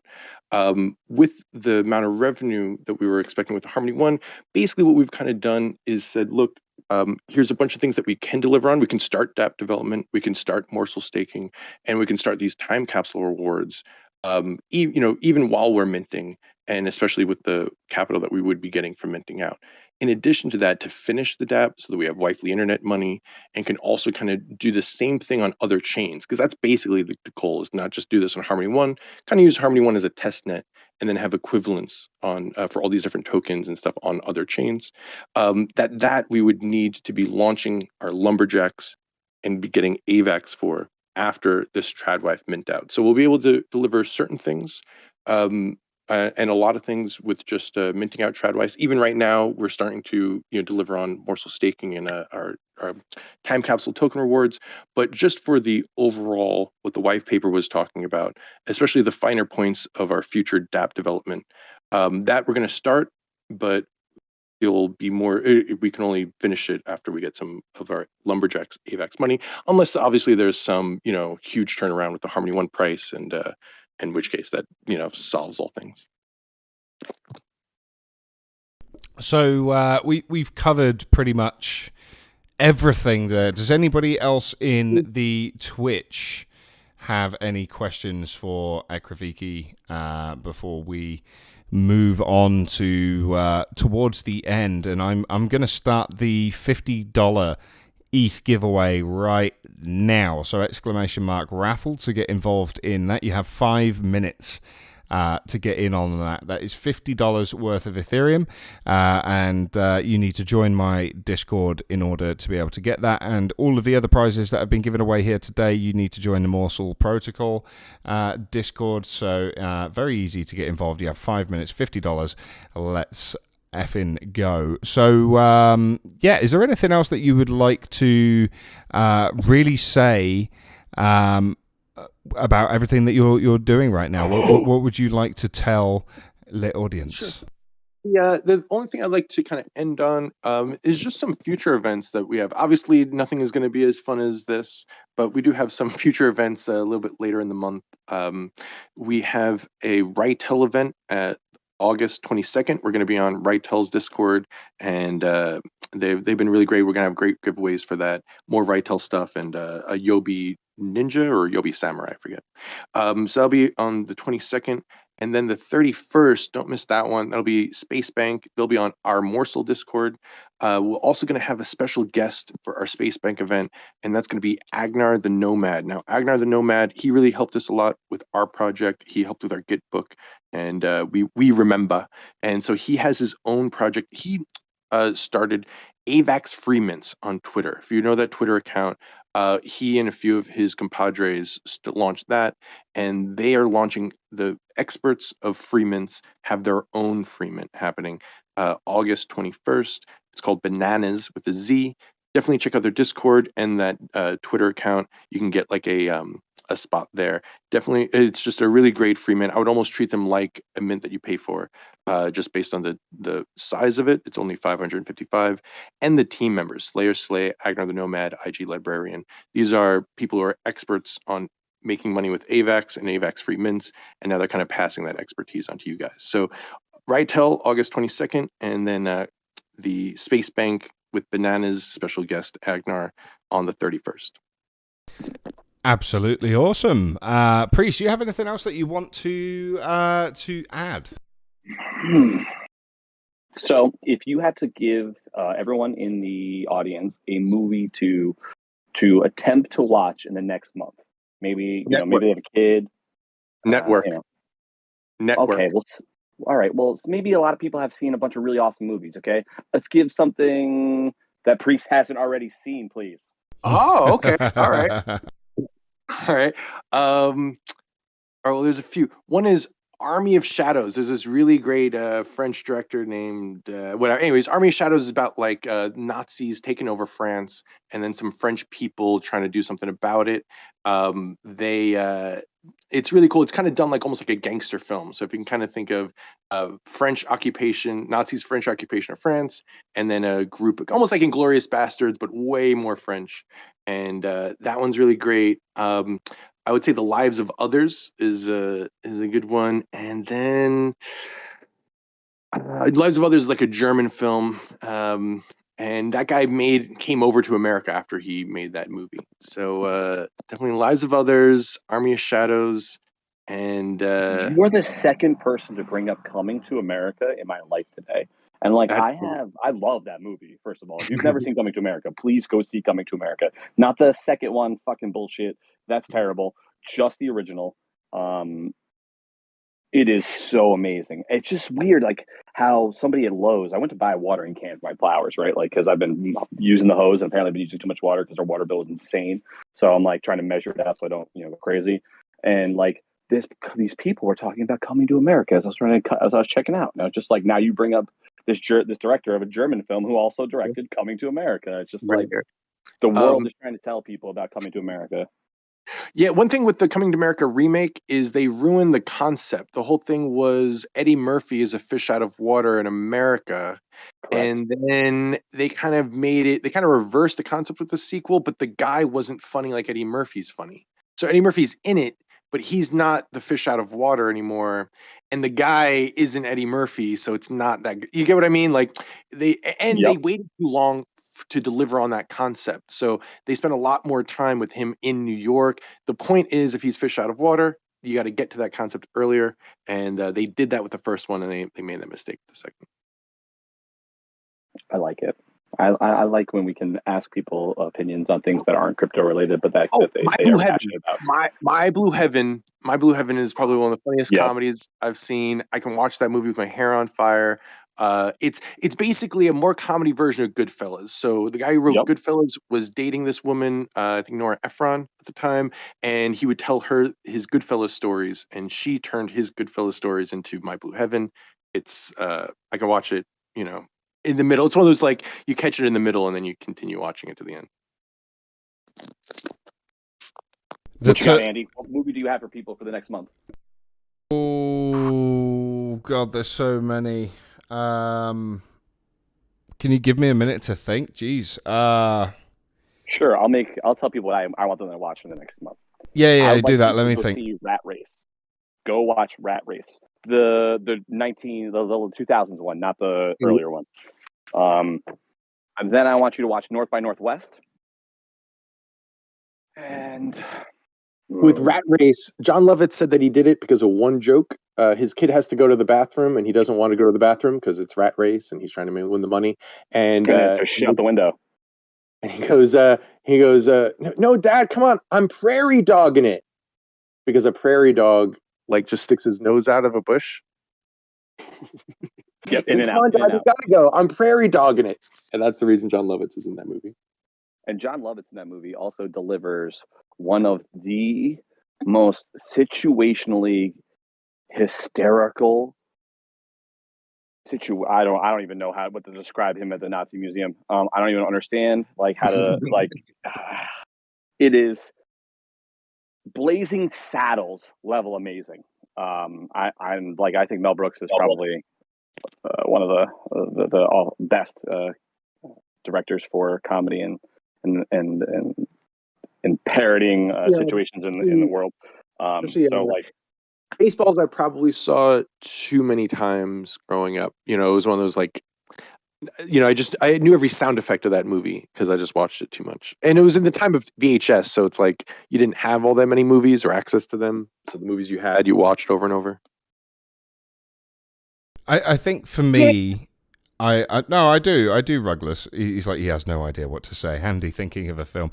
All right, calm down. I do have one. It's actually my favorite film of all time.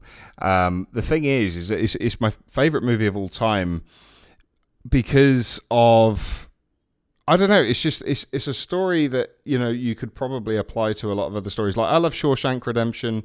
I love other movie, Goodfellas, yeah. I mean, but like I love a lot of things like that. But the movie that I'm going to say is very Blue Lagoon. Fuck you know, yeah, incest on an island. Let's go. So the Yes, they were brother and sister. I never thought about that. Yeah. That movie's about incest. Holy crap! Oh my Yeah, god! how did you miss that? Blew my mind. They were just hanging out. I just maybe they're. I forget. Like it was a long time ago, and I just realized I saw they made me watch an incest movie without realizing. He's just sitting there watching. Oh, this is a really beautiful love story. Is very. Wait a minute. They used a body double for the nudity, by the way. Just a heads up to anyone. Oh wow! So yeah, BSKA1 says Little Nicky never got the credit it deserves. I agree. Little Nicky is a masterpiece, especially with the kind of boob head guy and stuff like that. The raffle has now ended, Butcher. I do apologize. I'm going to pick the winner in just a second, but I'm going to tell you my movie choice first. It is a movie that was written and directed by Clint Eastwood and stars Kevin Costner, and it is called A Perfect World. It's, in my opinion, a masterpiece of a film that involves two escaped convicts that go on the run, and they end up taking a little boy hostage, and he is I'm trying to remember what religion he is. He's Jehovah's Witness. I've seen this movie. Yeah, I grew up I'm Jehovah's Witness, like, so it kind of that's right. I was kind of like, oh, did they get that right? Did they not get that right? Yeah, I've seen that movie. That is a good movie. That's an obscure one though. Yeah, it's quite a difficult film to find. Came and went, and the kidnapper starts to have like a not so negative effect on him. He starts to become almost like Terminator 2. It's almost like Terminator 2 if he got kidnapped and it's not a robot. Pretty much. I mean, there's two bad guys. I mean, the protagonist Butch, he kidnaps the boy because it's kind of necessary at the time to get away, but he didn't want to do that. Like it was the other guy that he was with that wanted to do that. But he then ends up having to care for the kid, and he means the kid absolutely zero harm, and he wants to make sure he's okay and everything, and it all works out in a way. But no, I won't spoil the whole film for you all. Just go and watch it. It's an incredible, incredible movie. But also, we're talking about a lot of older movies and things like that. But, I absolutely loved Joaquin Phoenix's The Joker. I thought that was an excellently written psychological thriller for what it was. And then, The Batman. Yeah, it stars a guy that played a sparkling vampire, but like it's actually really good. Yeah, he does the mood of that movie is that it makes that whole movie. I feel like, they get you to feel a mood with the new Batman. With the Joker, I would recommend, a lot of people would kind of compare it to Taxi Driver. I would recommend a lesser known Scorsese film, The King of Comedy. I think that movie takes a lot from The King of Comedy, especially. And 100%. That is definitely a very underrated 80s Scorsese film. I know you love Goodfellas, and it's kind of like you just reminded me of another one. You just reminded me of another one. How could I completely forget this one? Obviously, Man on the Moon. Okay. Yeah. What's his face from Jim. It's Jim Carrey playing Andy Kaufman. But the thing is, when you look at the making of it, Jim Carrey became Andy Kaufman. Yeah, the guy who made that movie, he was, I think, from Sweden, and he did One Flew Over the Cuckoo's Nest, and that's right. I've forgotten his name. He did Amadeus and One Flew Over the Cuckoo's Nest. He's a really great concept director. Brilliant movie. And then, of course, Patch Adams. I could sit here all day listing off my favorite films. If you're going to say Robin Williams, you have to say Mrs. Doubtfire. Of course. Mrs. Doubtfire, that is like Mrs. Doubtfire is worth it. Hello, dear. For Sally Field's reaction when she finds out that Mrs. Doubtfire is Robin Williams. Spoiler, I guess it's an old movie. But when she finds out at the end, her facial expression, if you just YouTube it, she goes through like 30 different facial expressions in a very short amount of time because she's replaying the whole movie in her head. And it's just, the whole movie's worth it for her face during that scene. Also, Pierce Brosnan wearing a Speedo. So if you're into Pierce Brosnan, No. Get off. No. Why not? No, he is. Children of Men. Children of Men is just a great Clive Brilliant, Owen kind brilliant movie. In the future, people can't have babies type thing. It's a really, really phenomenal film. Definitely kind of came and went, I feel like, as far as sci-fi movies go. It was so underrated for what it was. It was an excellent fucking movie. It really was. Set in a dystopian UK. So basically current day UK. Excellent movie. Oh man, we're proper geeking out over the movie. I'm loving this. You're Never thought this is what I was walking into. You're exciting all of the nodes in my brain. So it's unfortunate that we need to end the show. So I would like to mention a documentary, okay? And this is a documentary that I found while on Reddit, okay? And I'm going to preface that by saying it's not. It was nothing is what I thought it would be. And somebody asked for a bunch of recommendations, and it was like the highest upvoted thing. And I was just like, you know what? Fuck it, I'll look it up. It is called the Barkley Marathons. And it's like the race. It's called the Barkley Marathons, the race that eats its young. And it is about a 100-mile race that happens every year in the backwoods of Tennessee. Or in the Smoky Mountains. And when I tell you that it is probably the most enthralling documentary I've ever been a part of, like we watch it multiple times. Like, you know what I mean? Like, how often do you rewatch a documentary? Ever. It is a good point. Amazing. I don't know where it's free right now. I might be Amazon. But if you look up the Barkley Marathons, the race that eats its young, don't pay for it. But you'll find it free somewhere. We will definitely check that out. Thanks for following, and I'm not afraid to say your name, Dick and Ass. Thanks for following, Dick and Ass. I don't think that is your name. Yours says Dick and Zaz.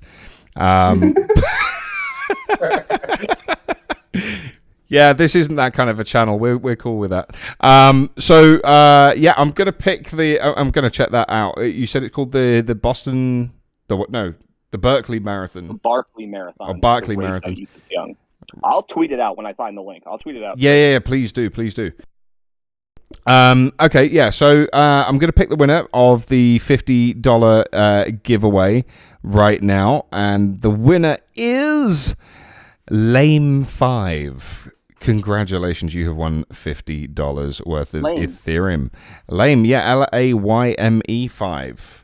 Is the winner there. You're going to need to reach out to me on the Discords.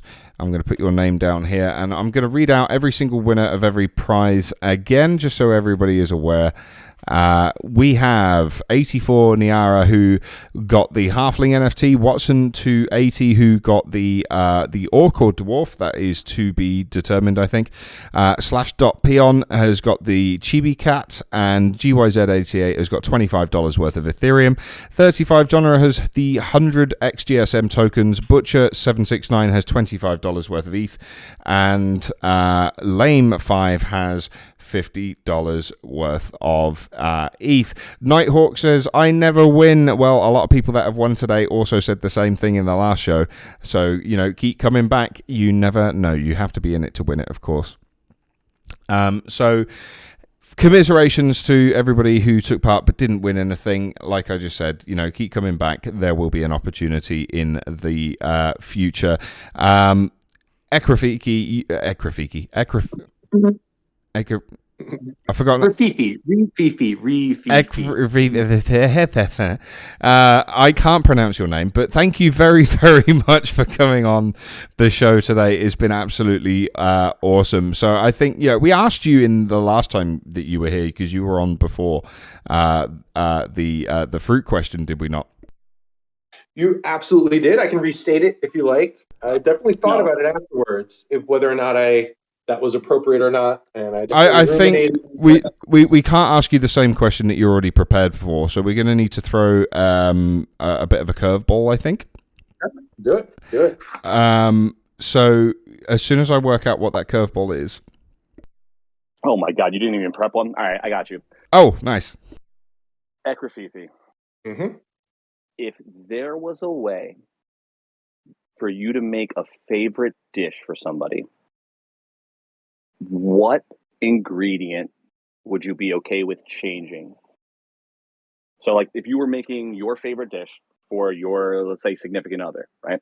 What ingredient would you be willing to change from your favorite dish? And would you be willing to cook that with that change and come back and tell us what happened? Well, see, I'm a New Yorker. All right. So one thing So obviously that pizza. follows me around wherever I go is my love of pizza. And one thing that's very sad when you go to some other place is they try to recommend a pizza place Oh and my they God. don't understand. They don't understand. So some place they think is what pizza is. And I mean, there's places. I live in Vegas now, and it's a place called Peter Piper Pizza, and I'm just like, why is that not? That's not a name of a pizza place because that's not Italian, and that's the worst name of a pizza place. So I guess what I would change is toppings. I care a little bit, I'm a pepperoni guy, but I'm down with different toppings. What I'm not down with is subpar pizza wherever that's from. So I'm very particular about like there's two places out here that I can have pizza from, and then everything else I don't even consider it to be pizza. But I could be very, very lenient about toppings. So I could do pepperoni, I could sauce, whatever it is. Just make sure that basically I need to be able to eat the crust. If you can't eat the crust and you're just like, oh, whatever, oh, then that means it wasn't a very good pizza. Because if it were a good pizza, you'd want to eat the crust because the crust is also good. So that's basically it. Pizza from one or two places because I have to go to like one place is like in a crappy part of town where I'm stepping over homeless people to get there. But I'm very That's how you particular. know it's good pizza. Yeah, because you know what it is? It's downtown Vegas. So it's like there's like the hoity toity section and then there's like down. Yep. Real And story. that's Not downtown Vegas. My buddy got lost trying to buy weed there, and like we had to find him in downtown Vegas. It was fucking insane. And that was like 2013 times. So like, yeah, man, it was wild. But on the pizza side, do you make pizza at home or do you only buy it? I only buy it. So I guess I'm not too good of a cook like you're saying.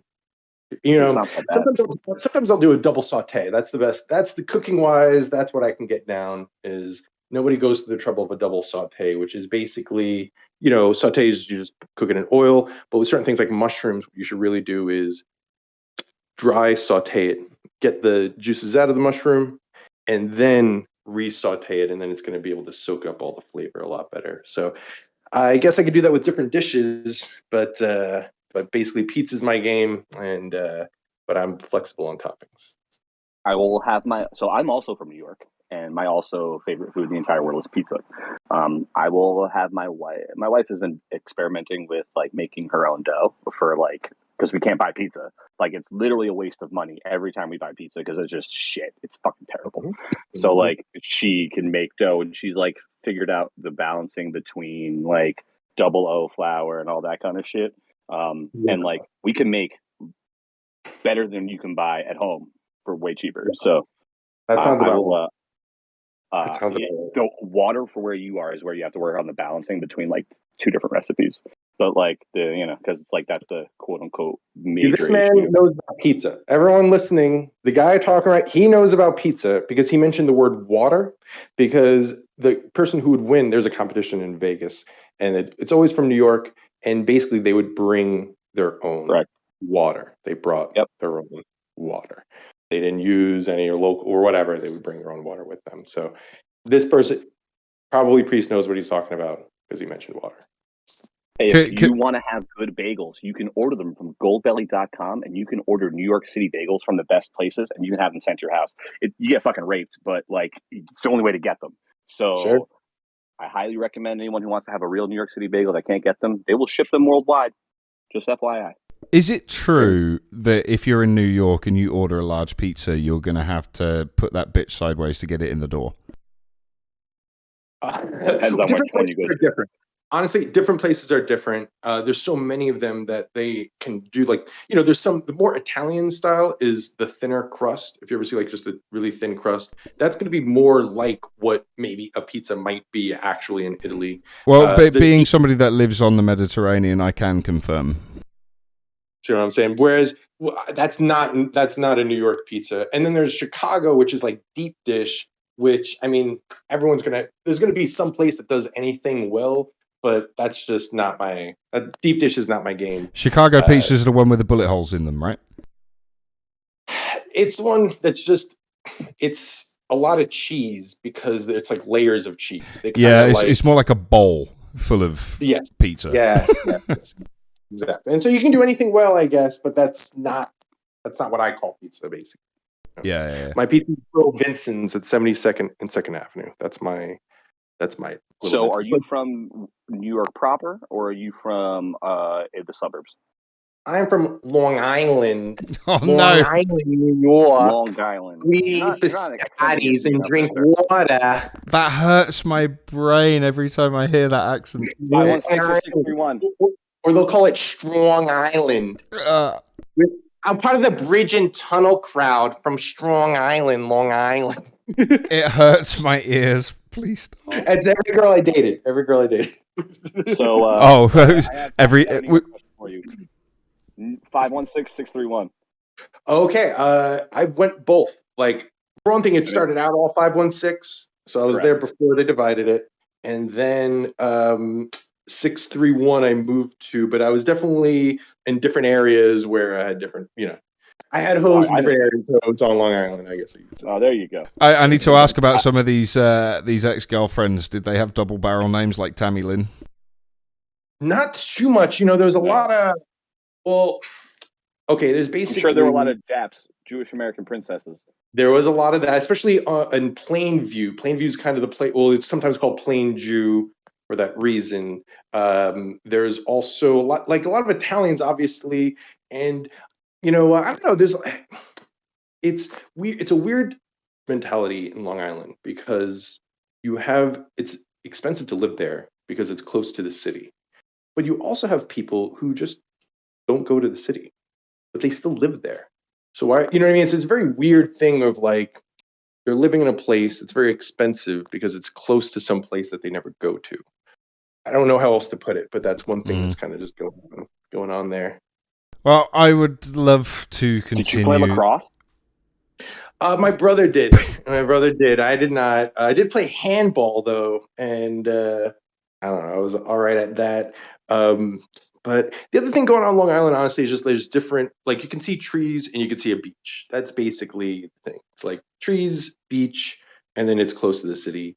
But most of the people living there don't even experience all that really, other than the tree. Like when I would go to different places and see trees, it's like, that's just normal because I grew up with it. Whereas I'm more like I see canyons and I'm like, oh my God, a hole in the ground. It's just new to me. So I'm very. Everyone from New York calls it the city, and like you've talked about other places you've lived, and you've been like, I'm currently in Vegas, and you're not like I live in the city, which is Vegas. The city will always be New York. It's just wow. Yeah, for a while, San Francisco tried to do that, but I don't think they got away with it. Andy's trying to end the show for like 20 minutes, and I'm just like, nah. Sorry, I was trying to be polite, No, it's funny. I forget I'm even here. In fact, where's my cigarettes? I do have other things to get him comfortable, right? Like, and he references things that I know about. Like, how do I not ask questions about? I'll come back. I mean, we'll come back. Hey, no, I completely agree. It's fine. Arguably one of the best guests. I don't want to belittle any of the other guests that we've had, but arguably one of the best that we've had on this show for sure. I'm gonna clip that audio. I'm clipping that audio. Oh, it's his second go round, right? Like, so of course he's more comfortable. It's like when Echelon came back the second time, right? The more comfortable it gets, the weirder it's gonna get, man. That's just how it's gonna go.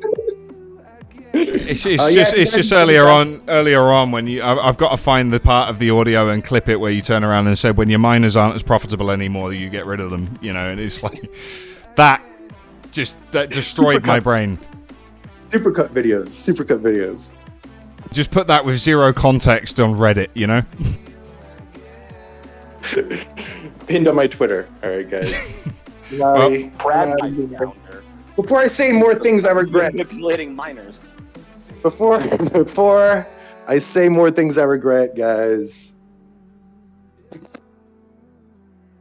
I'd love to come back, maybe bring a friend or something to take some of this pressure off. Well, thank you for coming, man. I think we had a pretty fun conversation today. What do you think, Andy? I think we had a great conversation. I think it was. Excuse me, I just dropped something on the floor. It was an absolutely fantastic show. We learnt a lot about Tradwife and Morsel Protocol, and we gave away some awesome prizes. It was just an excellent show.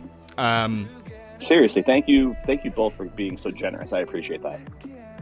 Absolutely, it's been a huge fun. Both of you guys are really great. You guys are really good at this, by the way. I mean, just different. You really keep it going, and especially the giveaways. How you handle that is just real impressive. It may not seem like a big deal, but just someone who kind of knows a little bit about how that goes, it's a lot to kind of handle and keep track of and coordinate and everything. So just real impressed, and thanks again for having me. Aww. Pleasure is absolutely all ours. Thank you so much for coming on the show. We are, of course, back on Friday. Who do we have on Friday, Priest? We have amazing guests on Friday. I got to go to Twitter because I don't want to say their name wrong. But I think we have the Legion of Soul people and the artist that Fizz loves. Fizz has been. I wonder if he's just texting me right now. You idiot! You're supposed to know these people. I'm sorry. I'm the not prepared one right now. I apologize. No, that's okay. Well, I mean, you can all head over to cryptolam.live, which is our new website. If you are a guest on the show and you want to advertise your project, please consider using our website. We don't charge or ask for anything for anybody coming on the show. So one of the ways that we're going to be covering overheads and things like that is asking that if projects wish to advertise so that our guests can go out and check more about their projects, they can do so through our website. Also, there is a button there that says donate. So if you watch the show and you wish to buy us a coffee, that would be much appreciated. But you can also watch the stream on the website as well. All you need to do is just click on live stream. In fact, it should already be showing. It doesn't seem to be showing right now. It's just gone live. There's going to be some teething issues, but you can also watch past shows as well. And the streaming schedule is on the front page as well, so you can see what we have coming up. That will be populated over the next couple of days, so stay tuned for that. Thank you very, very much for watching.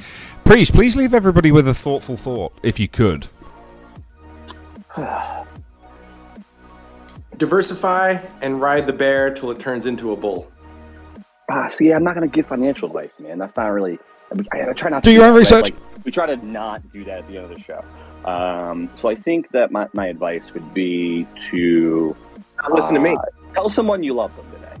Tell somebody that you love, and just tell them a couple more times today that you love them. Because sometimes it's nice to tell those people you love them, and I'm sure it'd be nice for them to hear it. Wow. Humbling good advice. Beautiful. Absolutely true as well. Thank you so much for watching with us today. Say goodbye, everybody. We are out of here. Bye-bye.